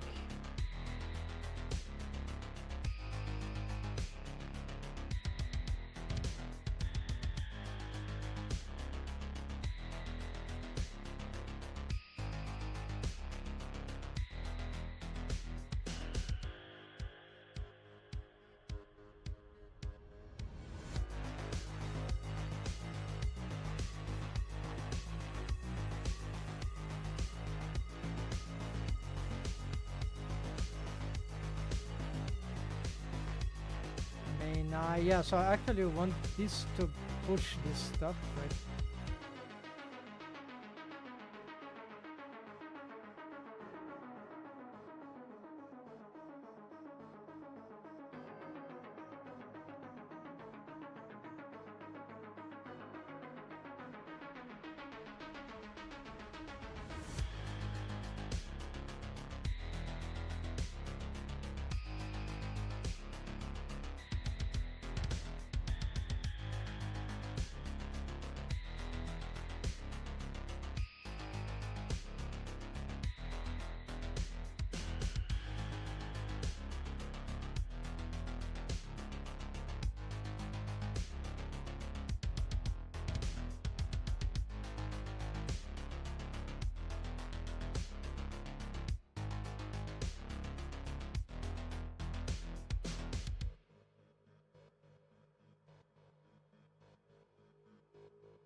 Alright, and maybe we, for this, would like to have double posing, yeah, so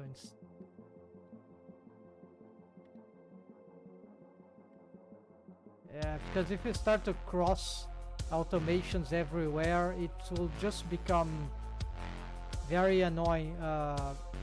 It's like the automation should be something very specific, like, okay, like this thing should move a lot of stuff, this thing also, and but then you want, I just want to move this, I just want to move the eyebrow, I just want to move the eyelids, right? You need to have some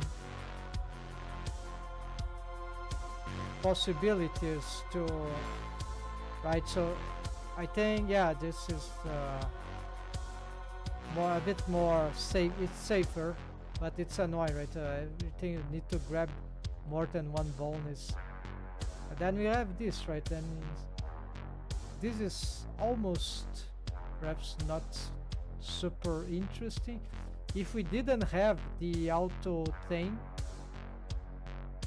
we'd need to make an automation for this bone to this, and also we'd need to make an automation of this, and maybe this to, yeah, to this.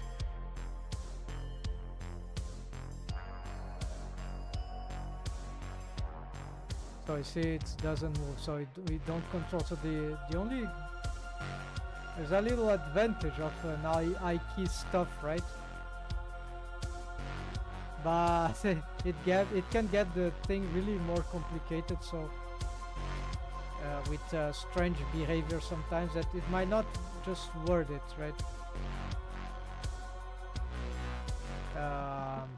I think it's okay. It's not like it seems manipulatable. I kind of like, but unfortunately this I-key thing, it's just nightmarish. It's I-key bone constraint. Yeah, I tried the setup with the auto I-key option, with the special ultimate technique of unparented bone, but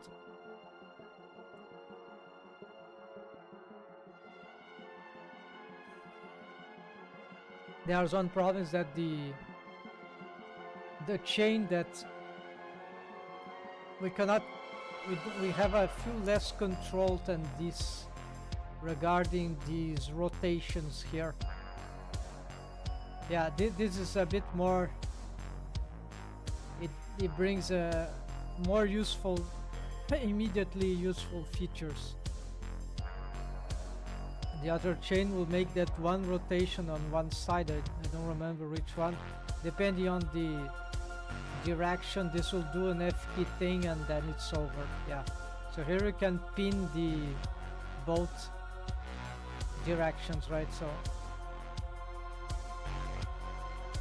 and so we avoid some automations here that might not be always desired. So here I still can tweak this. Yeah, we could solve that by tweaker that is not dependent. Yeah, it will depend on the bone layer that we pick to. Like if I tweak like this, then we have independent motions, right? But then on the higher hierarchy layer, then you'll have things that affect. So I'm doing this higher hierarchy level with this I key setup, right? The mechanism and then we have the lower medium hierarchy for brow. Yeah, it's the lowest actually for the brow, and then the eyebrow, which is okay. We need to complete these tedious bones here, and these don't have waves actually, so it's not, the effect was not even displayed properly. So we're gonna actually change this.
good. So we're gonna pick these ones here. And we're gonna change this to mechanism bones color. We're gonna paint it like yeah, non-deformed bones.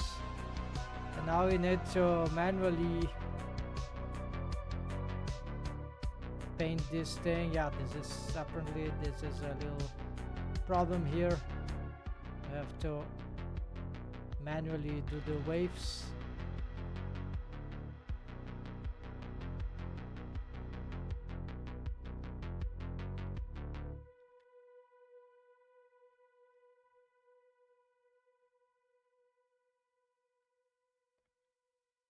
Yeah, so here, yeah, those simple mesh, that will be not a big trouble.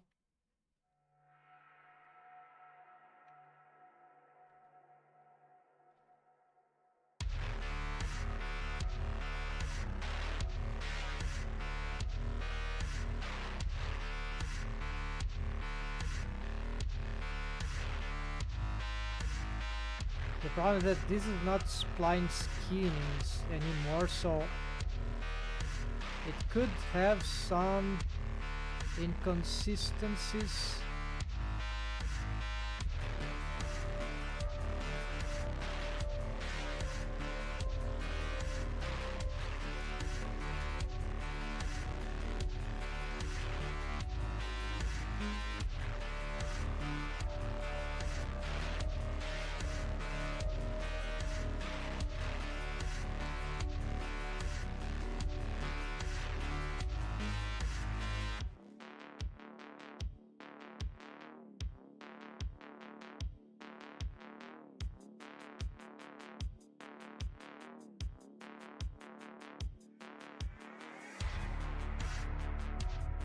Probably this is not very good waves.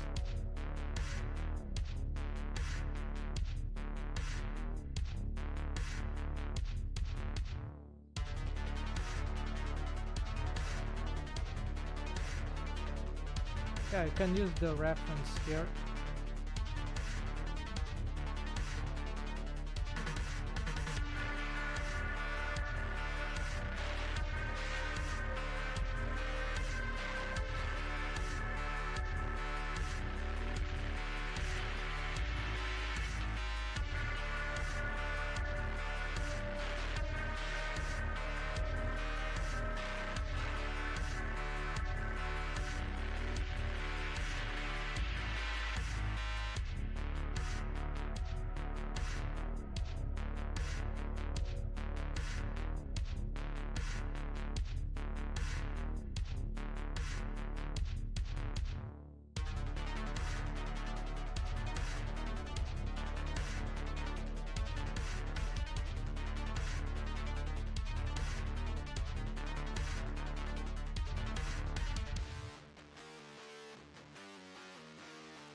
Okay, maybe that is sufficient.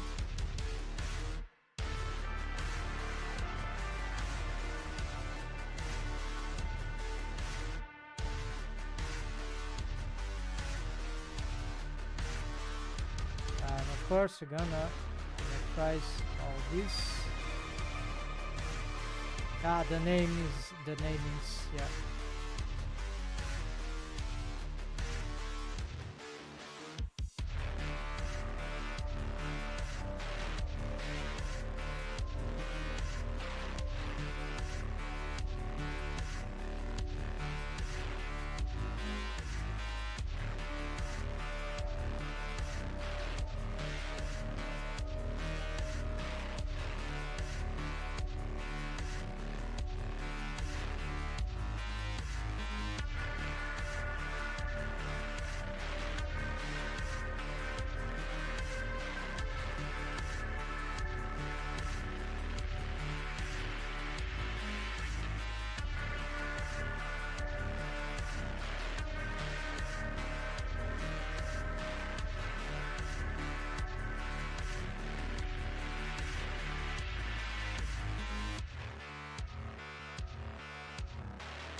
what happens to these things.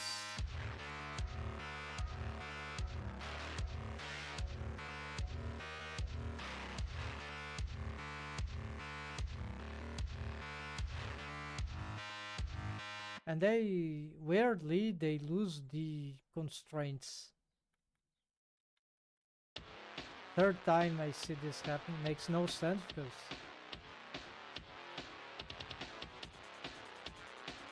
alright, great, so I need to be able to go back. No, nothing to do here.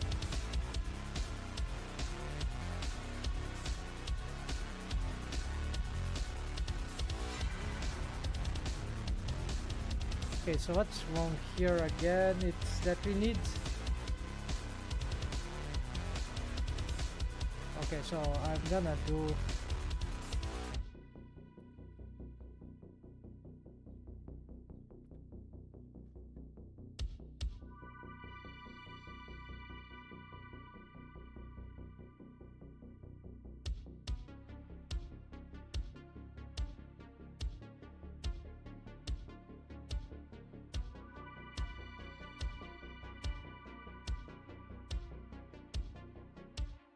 stopping the confusion.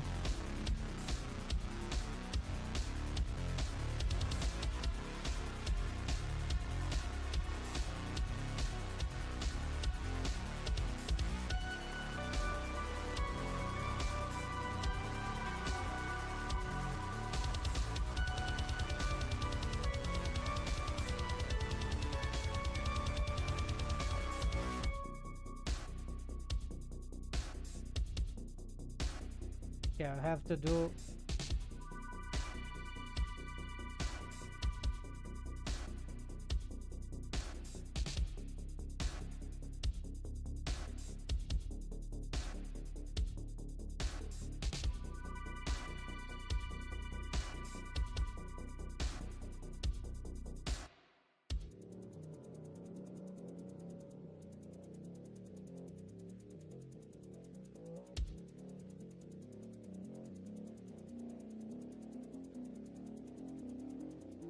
And it brings the name of the bone and set it at the end.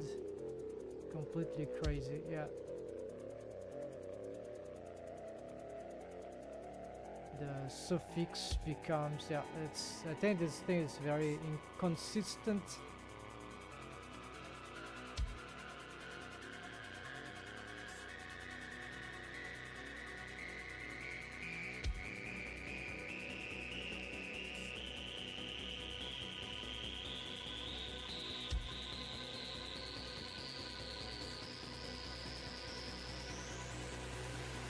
But in this way, it should probably symmetrize correctly.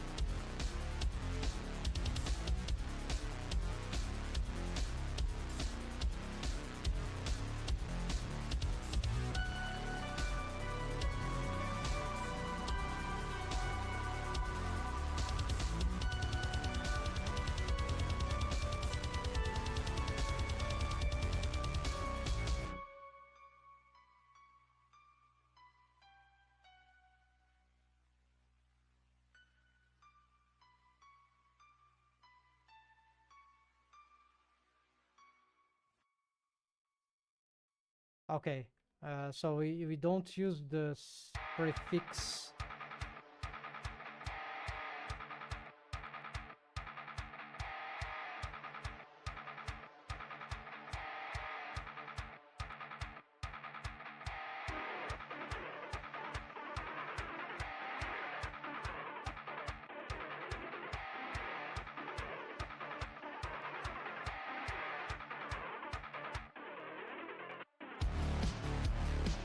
Okay, I'm gonna save here.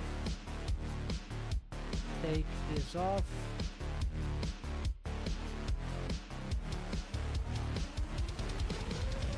Delete the excellent junk.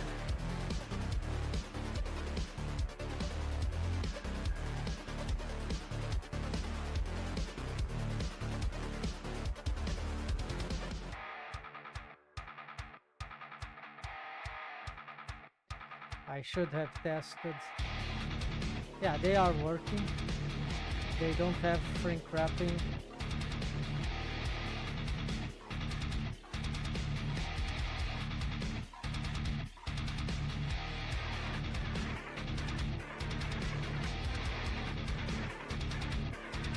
Now they do. These ones, the shrink wrap is disabled. Let's enable these, right? Then last thing is the waves, right? So we have some waves now. We need to change their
Alright, so this one is this.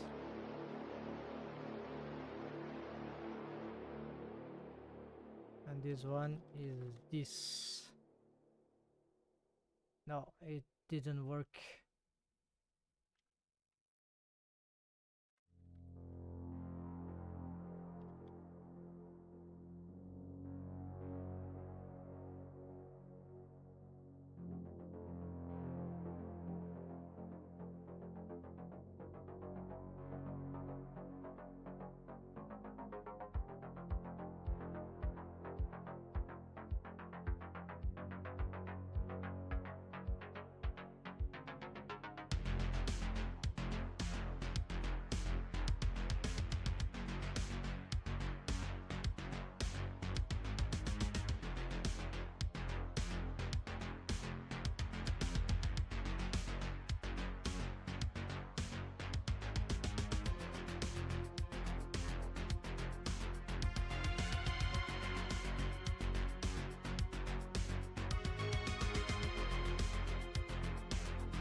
Okay, what's going wrong here?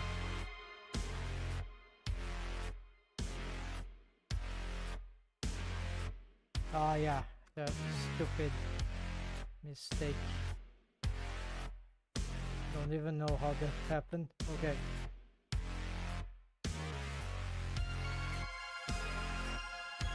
Now this is fine. Yeah. Okay, now we can totally symmetrize these bones.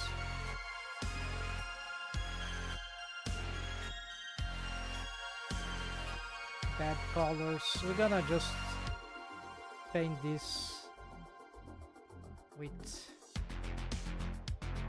this other one, and that's it. Select my color and symmetrize finally. So even with the add-on, that's, yeah, it's a cool automation because, but it could be totally improved. Yeah, so now we have shrink wrapping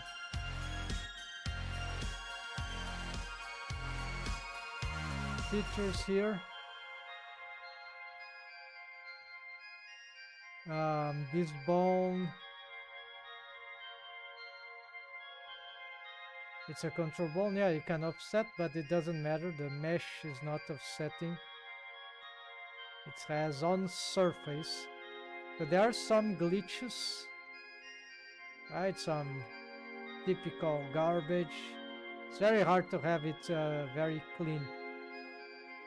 So it's a tedious setup to make.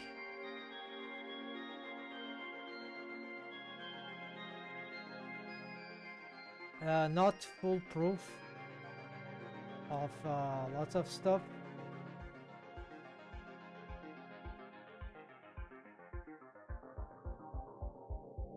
But I think considering what this rig is supposed to do, more than that, it's like it's still simple because we didn't require a different proxy mesh to target.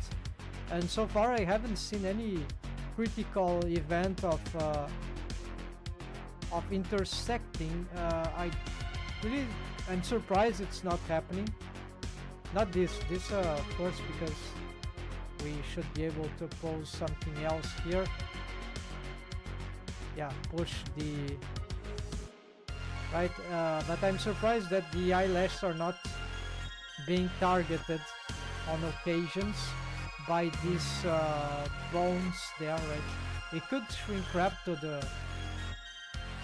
the eyelash, but it's not doing that, so that's very interesting. That saves time, so we can keep like this.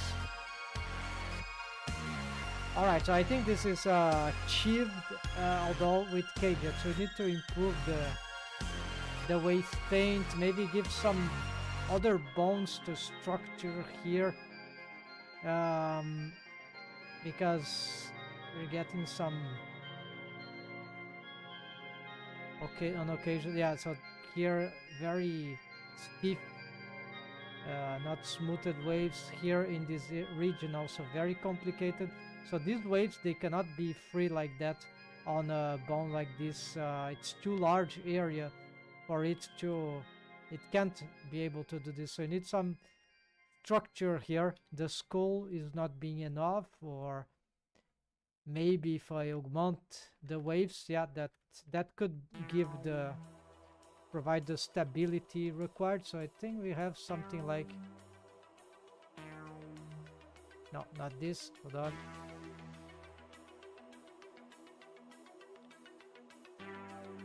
Okay, so I need to see what's causing that thing here.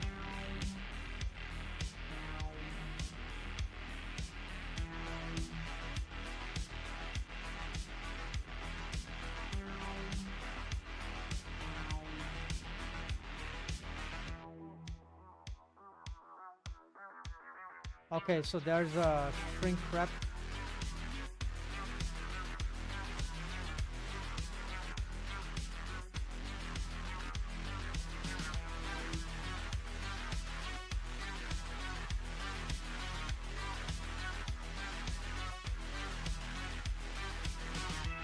Maybe I don't need this anymore. We're gonna see what is this.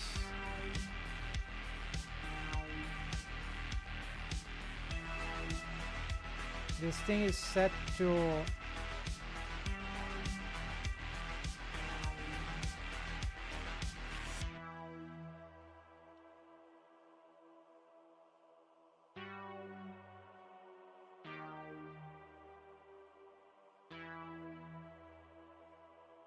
well, the target is this one, but then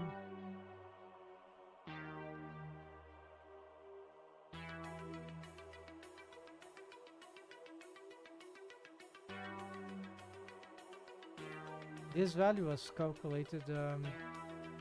Isn't clear what's.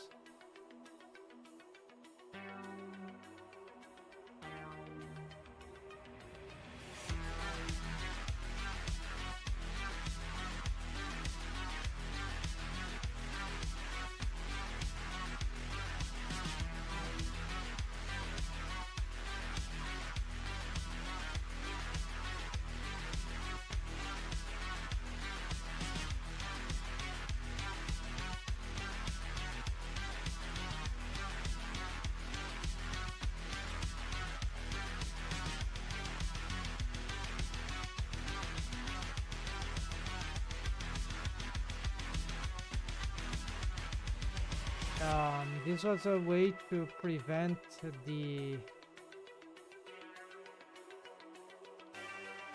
this mesh here to go into the eyes and the deforms there, but it's not really.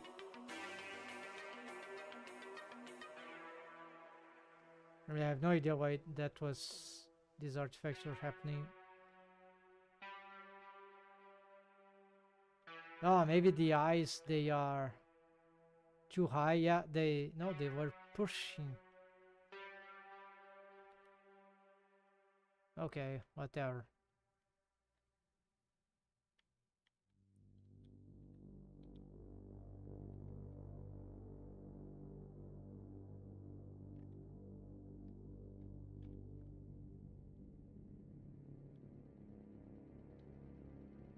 There's a control for the eyeballs.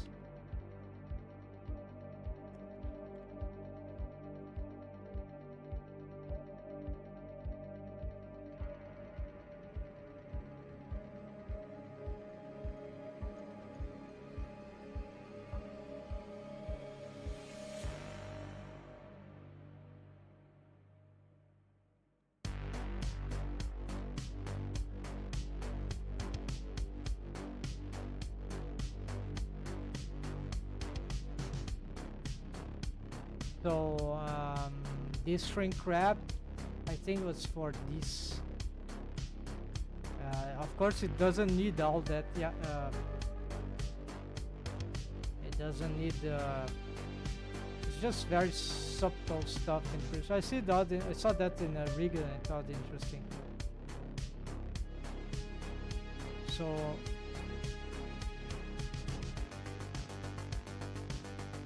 Let's see if that's the case indeed. If we turn this off,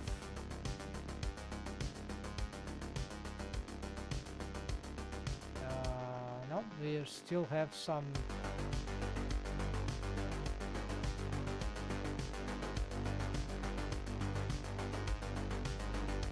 Okay, it's a combination of stuff, of course. There's the shrink wrap eyelids, which is for the most part, and this contributes a little, I guess. Yeah, just a little, not too much. And then for the eyelash to follow up. Okay.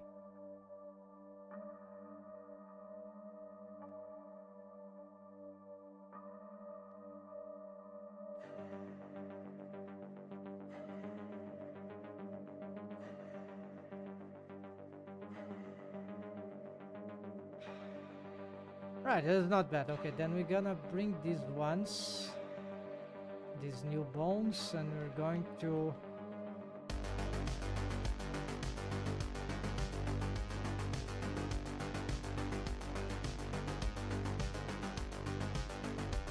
make sure they are 5M deformation to the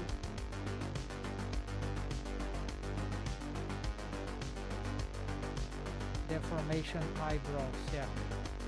As for the mechanism,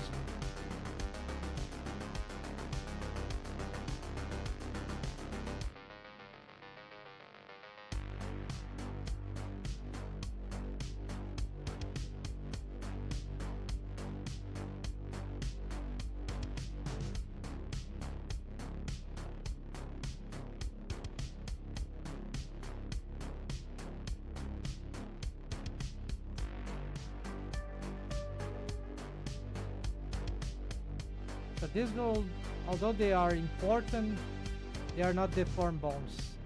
So I'm gonna just move them away. You can easily find them. Yeah, so you see some poses still will suffer. But in principle, the idea here is to pose the brow, and by posing the brow, the eyebrow shouldn't offset. It should be safe enough. And then if we want to offset, then the eyebrow, which is usually required especially for the inner part, I think, then we can do this kind of pose, yeah. So then we can offset, yeah. And this is usually safe to do.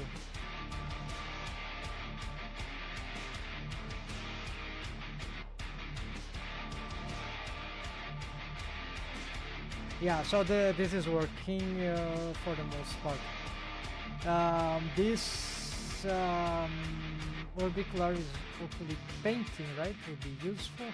Let's get our plan here and look for this stuff here.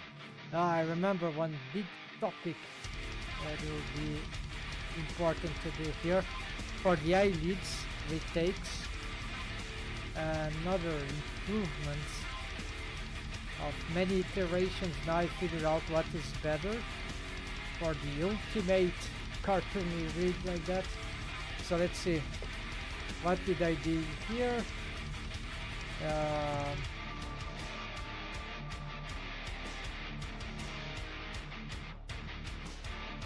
There's some experiments I'd like to do. Okay, now some things here I haven't revised myself.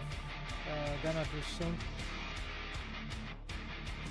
Probably some stuff here are disorganized. Okay, head, face, rig, upper face, forehead, center forehead, prone expression, waves, bone setup, must make test or check good rigs. Yeah, this is I was sort of attempting to do, but like still not in the point. But we're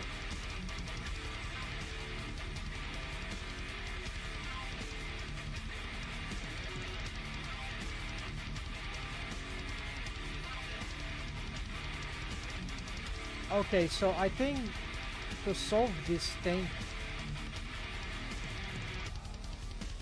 without extra topology, right?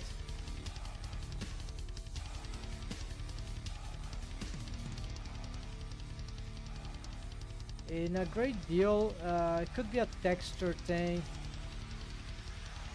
We have a little more geometry here at this moment.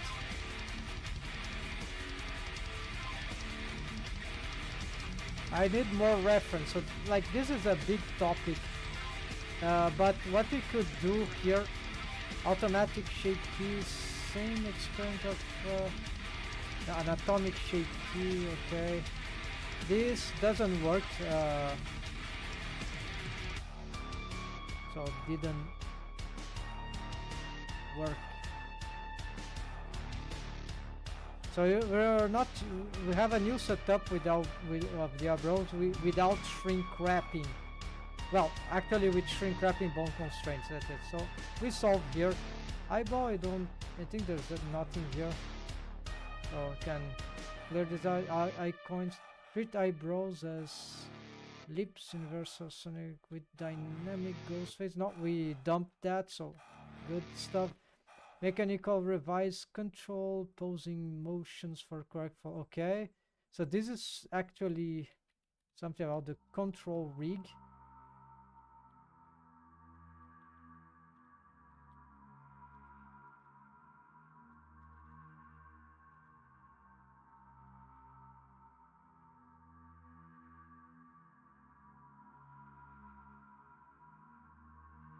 Icons, nothing to see here. Yeah.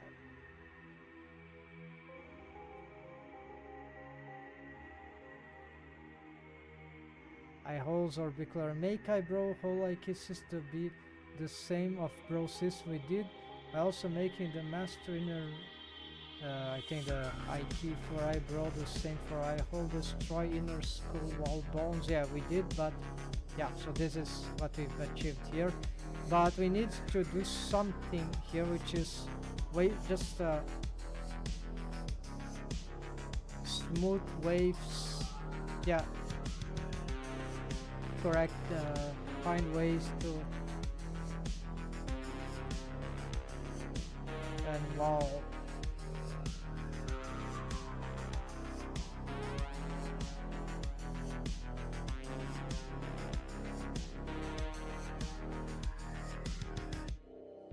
Yeah, so possibly here it's like we could employ.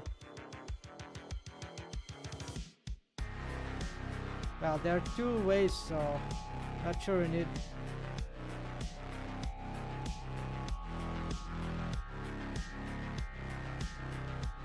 Or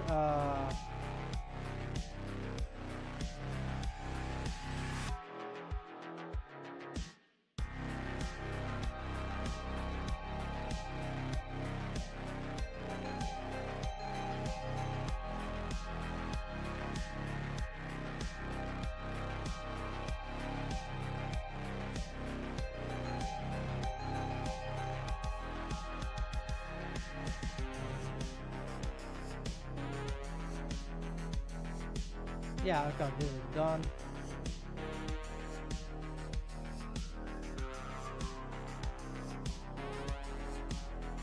Regular deform bones, which is to deform sit up better than bendy bones. Regular, what is this for?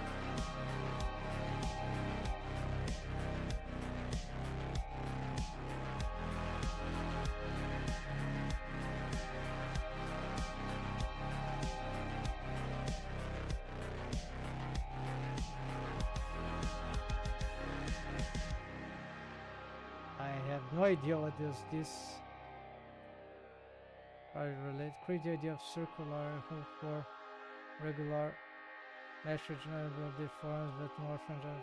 Okay, so this is this indeed is a crazy experiment. So this is like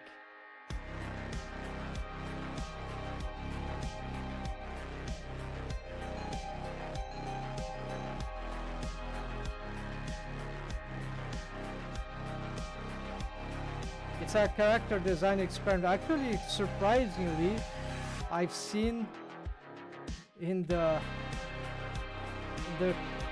Blender conference like last week. I think they were talking about this. There was something about facial rigging. There was an approach. They made a base mesh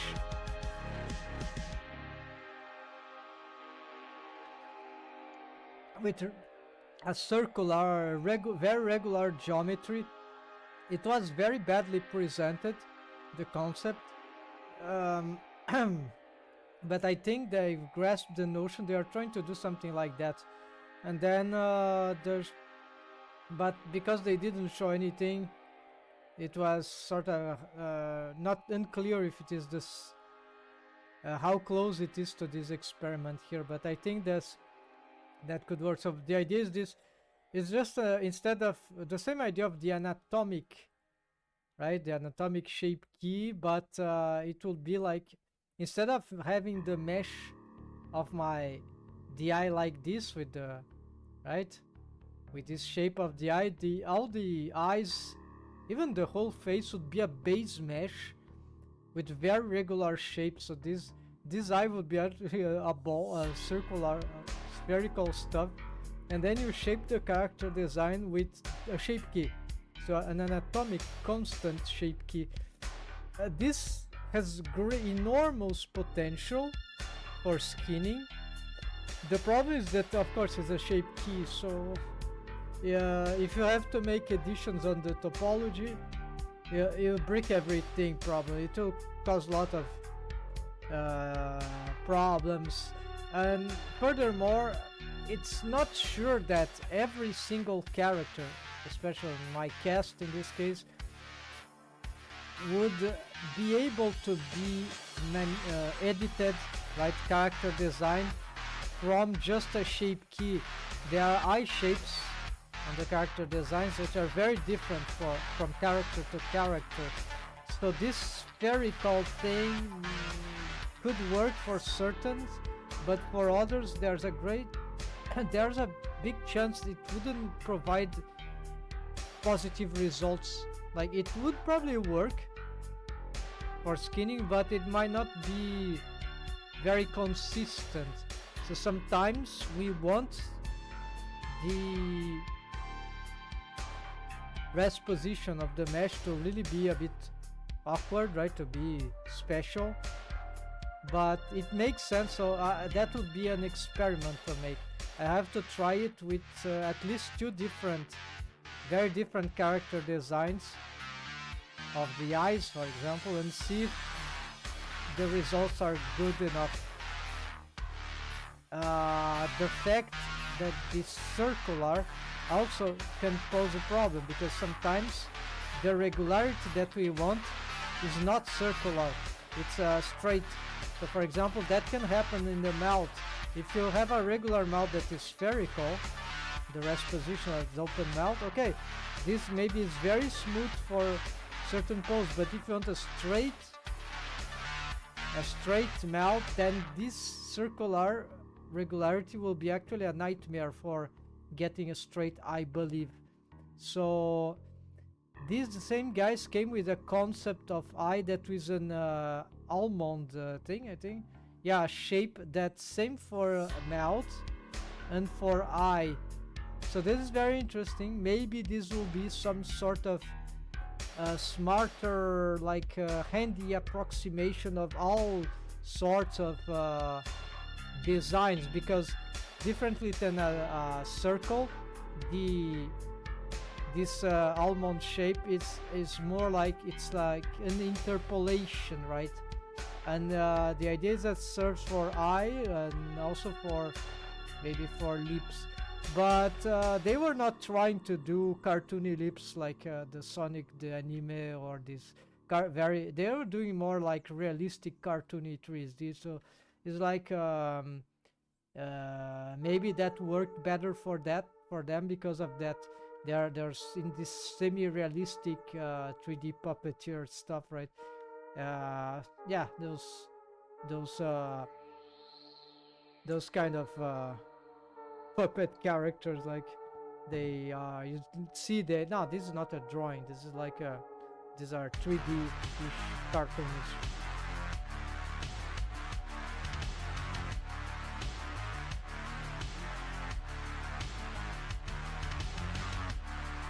Alright, so we are cleaning some stuff here. Let's go back and see on the upper face if there's anything else to achieve. Okay, so this, maybe we could check this one.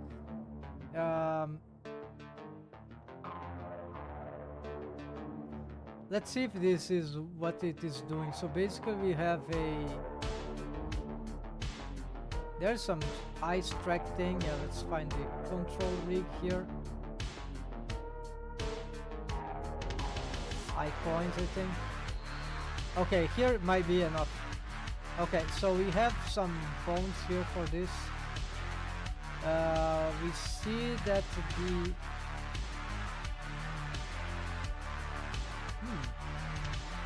this thing could pretty much follow the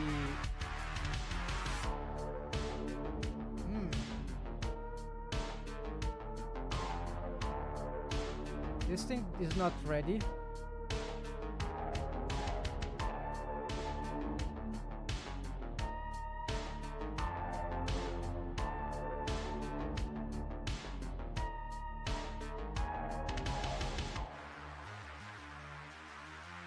Okay, it has a mechanism to track eyes, but it doesn't seem to be working. This is parented to, let's return to the thing here. This is parented to master track eyes, yeah. And then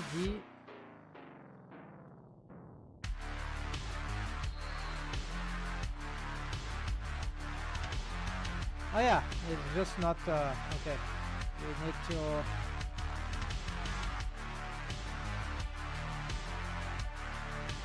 override.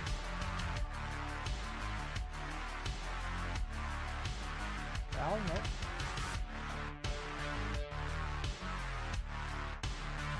Okay, now it decided to work for whatever reason.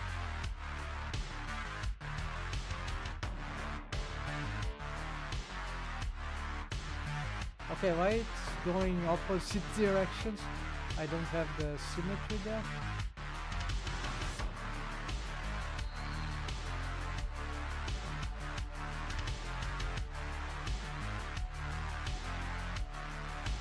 trying its best to look inside. It is working, it's just sometimes it will be nuts. Alright, so this is... Maybe I wasn't looking correctly. It is rotating, right? So this is... I've just seen that they made another presentation on rigging. The guy of CG Cookie, I think, one of the educational presentation of rigging stuff in the Blender conference. Then he mentioned this trick that I learned by myself, but I don't know where they picked that. But they presented the setup of exactly this setup here, with a mechanism bone, which is a buffer bone that you take the dumped track for instead of this one to prevent a dependency cycle, and then you can use the override transform, right? Okay, we don't pose this bone directly. Okay, so what we want here is to just see if these eyes, they are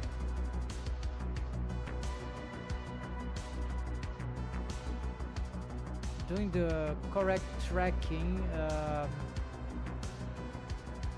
So there's a copy location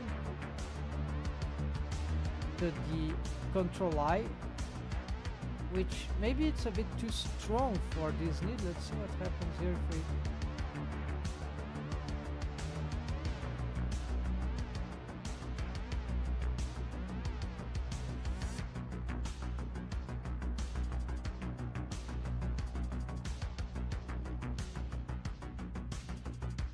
Yeah, if we don't have the maximum, also it's not...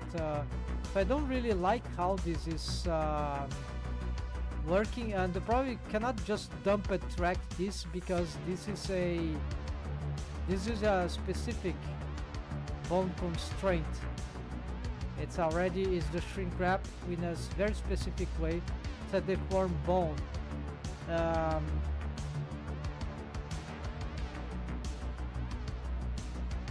It really needs to move on top of the eye ball, so it's not a question of rotation.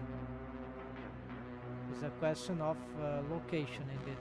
So maybe here, I think I've already tried the custom space. Let's try to change this. Maybe this provides something better.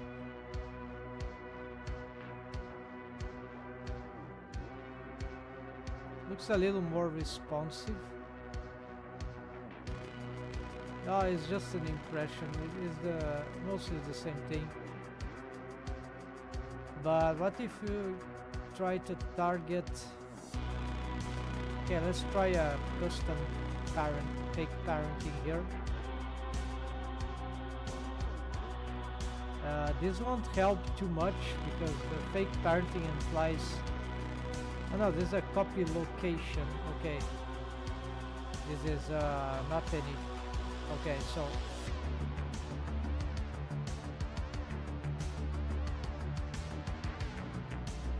Yeah, so no, this... I don't know how to use this very well with the...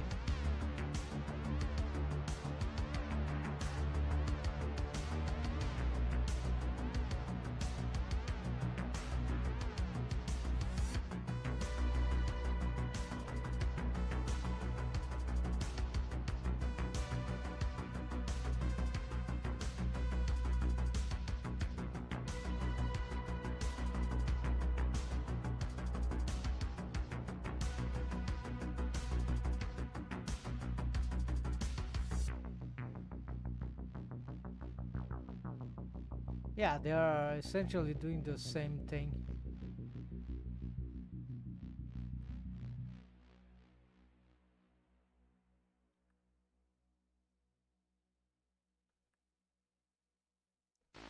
So,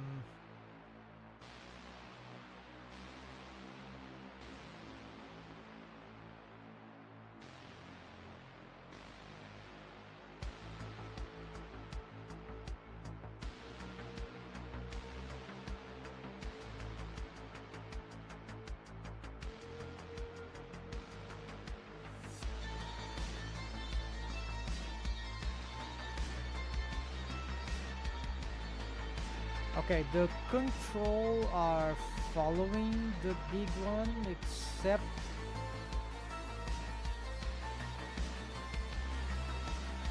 yeah, it is not following. So um,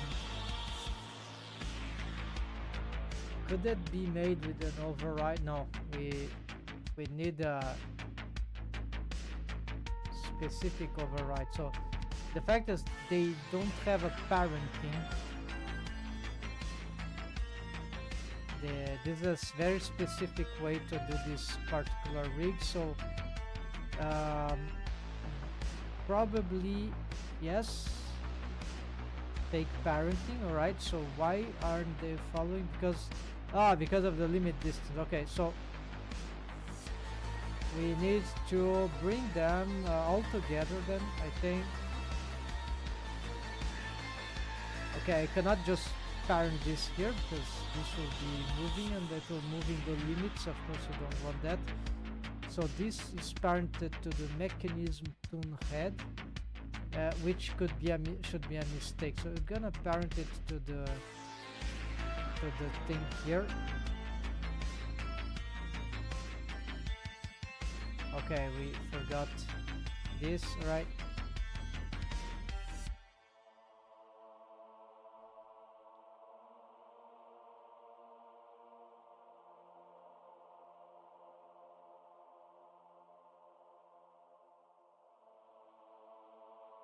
Alright, so what is happening there? Apparently we got some problem with limits, I guess.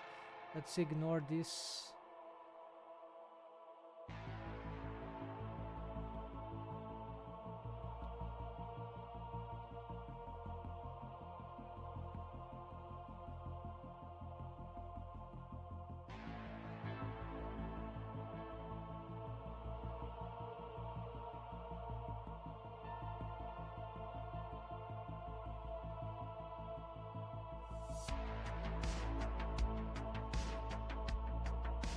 Okay, very strange. I don't know why.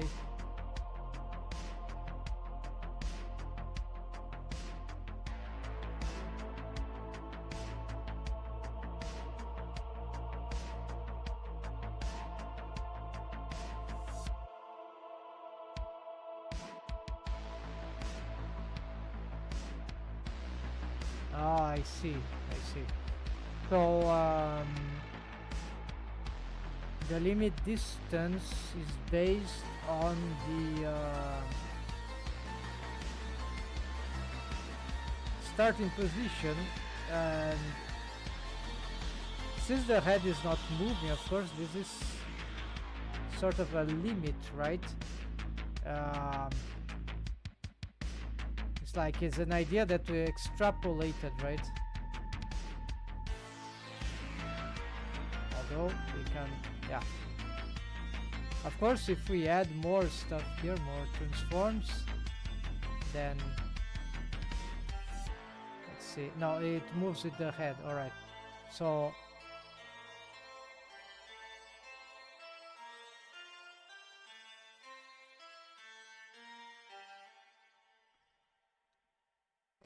yeah. So of course, this is not a head track, so it's like.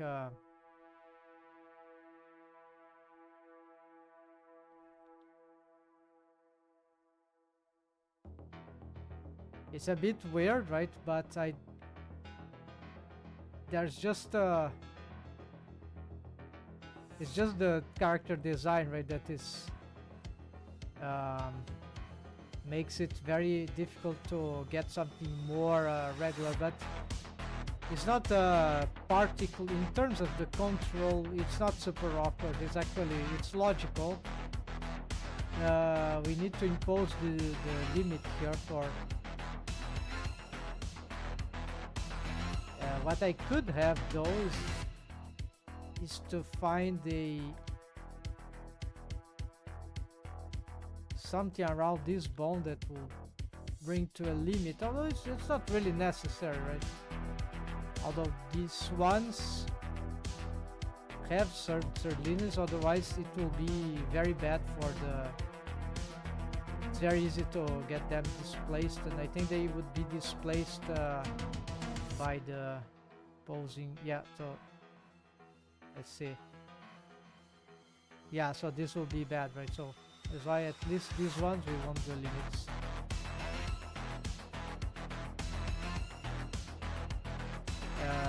We could make some pupil and those adjustments, right? But I think there is nothing here, so it just can.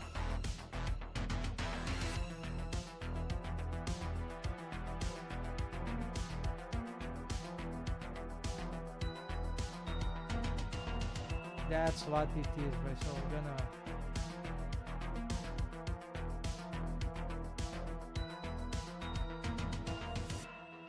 gonna bring this to the notes.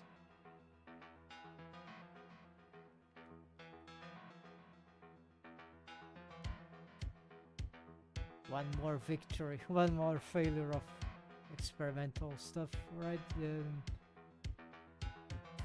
Very important for learning. Sometimes you discover some good stuff. So,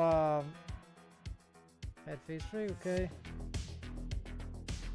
Integrated eye setup example. Automations influence updates. This is very old, you know. Eye holes orbicular fetus posture transfer rate for no. Already done. Reduce orbicular rate to 2B bones, spines, top and bottom. Yeah, the lateral side one there. We did that.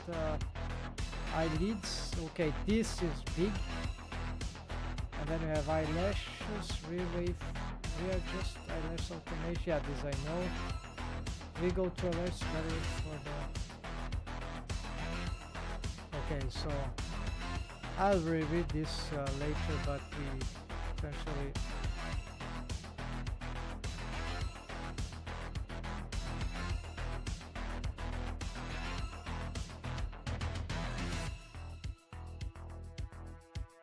Okay, and this is lower face. All right, so there's something about the orbicularis oculi, the waves, right, of this region around the eye holes. This is basically what all related stuff, right?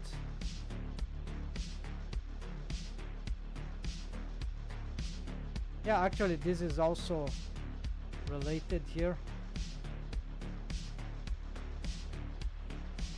So it's like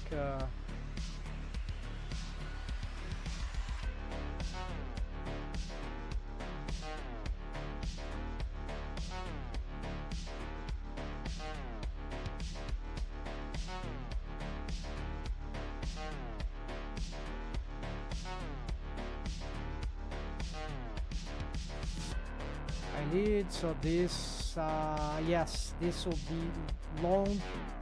Not too long, but this is very, very difficult.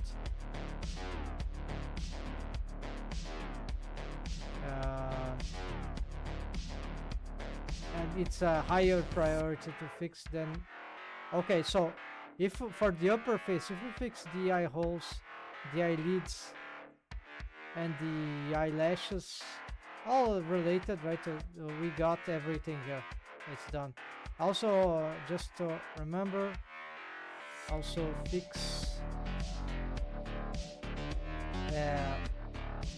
rotate waves on upper cheek, because there are some check the how to say the walls. Yeah, I need to clean that up. Yeah, so this is like eyelids. Okay, remake depth warp control. Okay, this we have deleted, need to remake, but only after we readjust the rest position for the eyelid. So currently they are like 70%, 80% open, wide open, right, as the character design. But I've made up my mind finally. In the very early beginning, I found that the rest position for the eyelids being closed was better on this character design. After been checking other approaches, and turns out that I tested everything, right, in lots of possibilities. Not everything, lots of. And now I'm resuming the idea of the eyelids closed because it's on response, because it's the most, it's the safest one. I think it's the best cost-efficient solution when you have eyelashes like that and character design more complex. Yeah, so that's what we're going back to, and this will require repositioning of the bones. No new bones required here, but we're gonna make a depth warp control map setup here, so that when we go on rest pose, the eyes are not closed, they are open by default. So I had it right before here, but they opened a little more. So this is actually pretty simple to do.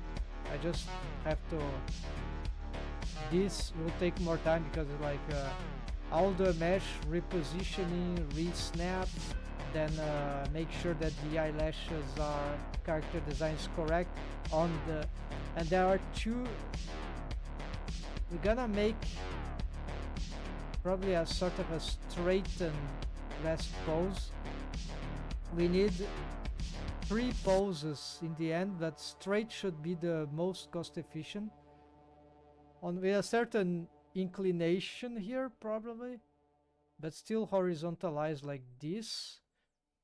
And then yeah, probably not even a slight curvature. Yeah, because curvature because of the eye surface, eyeball shape, but not like this or like this, straight from the front view. And so when you want to adjust, it's just the bendy bone, right, that splines that can shape the expression like that, or the woo expression, or the straight is that.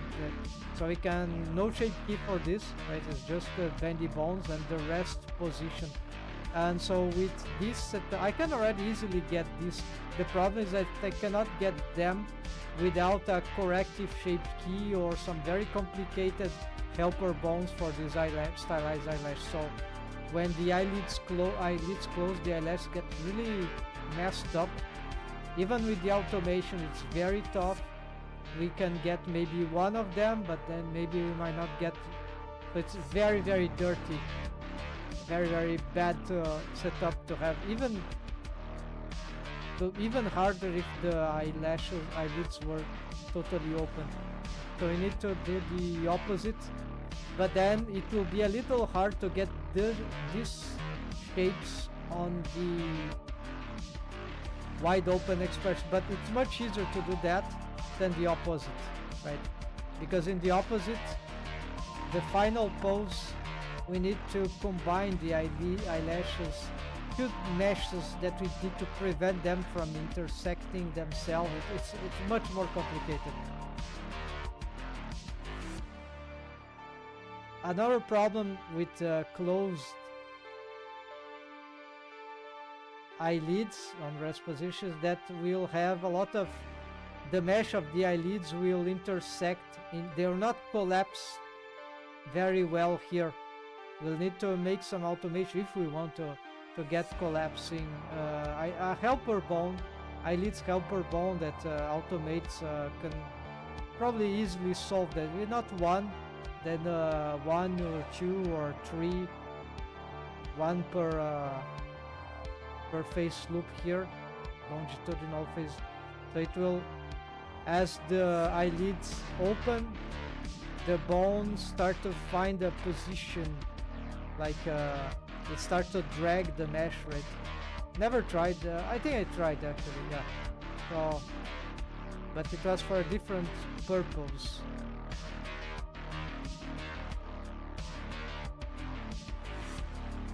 Yeah, so this is somewhat advanced rigging, right, folks? But it's not too hard actually.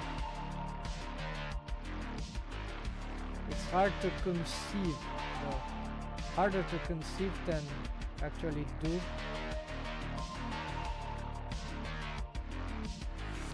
Smooth these things a little.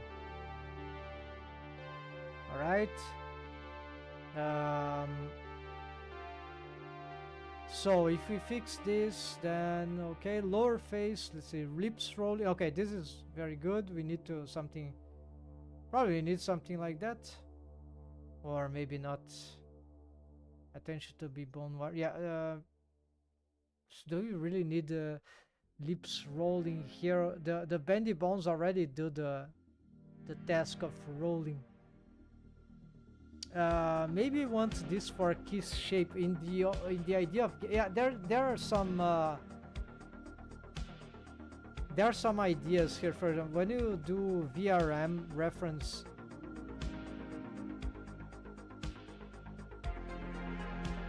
yeah, so we want here we are trying to do this in order to match certain principles here.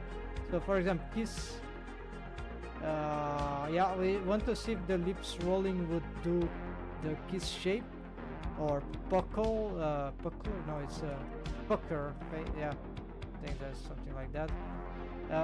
Just references. There is the lip, there are lips roll when the lip, bottom lip, yeah, inner roll, yeah, when the one of the mouth start to eat the upper lip or lower lip.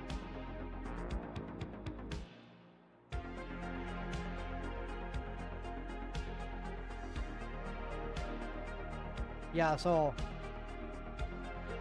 inner, outer roll, outer, I don't remember the outer, it will be the,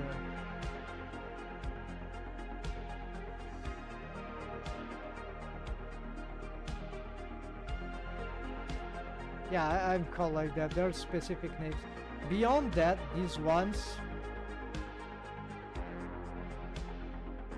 there's really no reason to do anything more than that. Yeah, with the bendy. So this is something we need to investigate.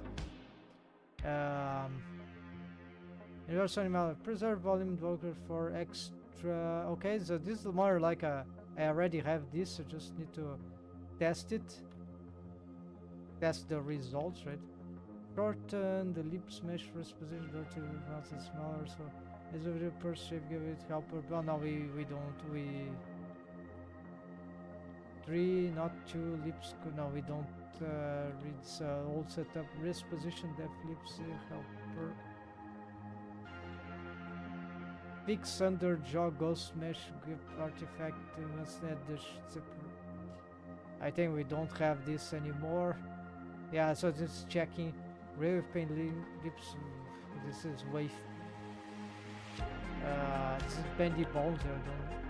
Wave paint help. Yeah, this we need to do. Yes. I think I don't have artifacts here.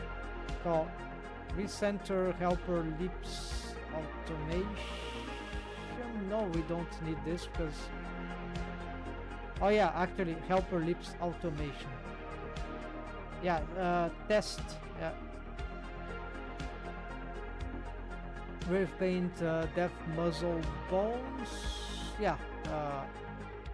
Yeah, probably yes. Chin mesh artifact. No, I have no vision of that. The old stuff. Attempt purse very low waves into mini bones. Maybe middle of every single face or these bones will be automated by the there will be extra transformed. No, too much junk. This is experimental and this never worked very well.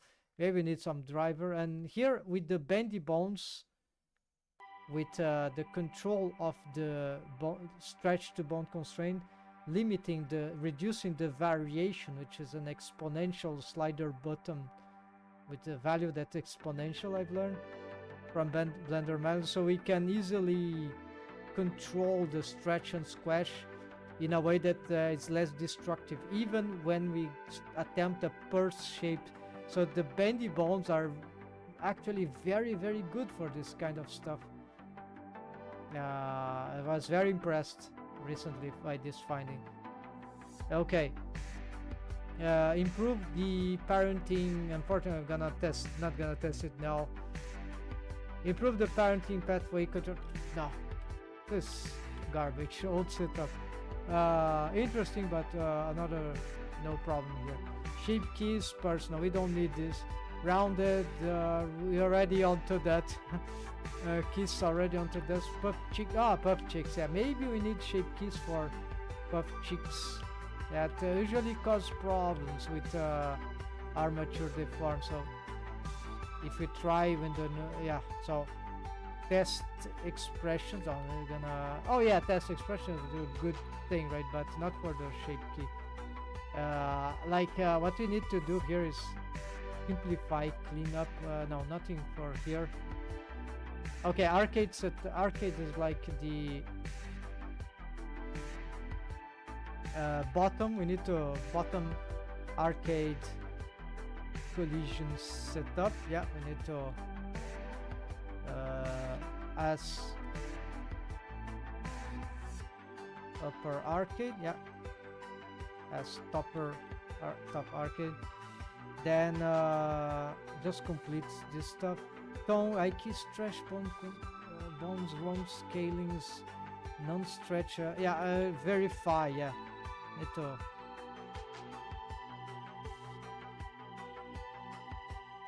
need to see if this has any meaning right now.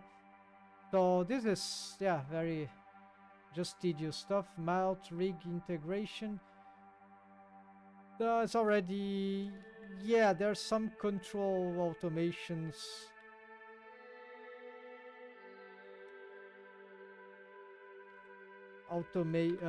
Yeah,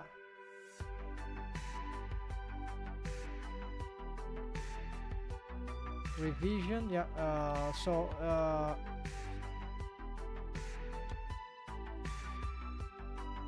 and of course then finally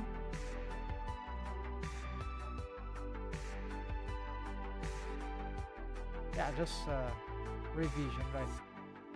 There are some bone constraints, major stuff that we need to check if everything works fine, and finally in the end revise, compare all upper, no, not important. What we need here is then the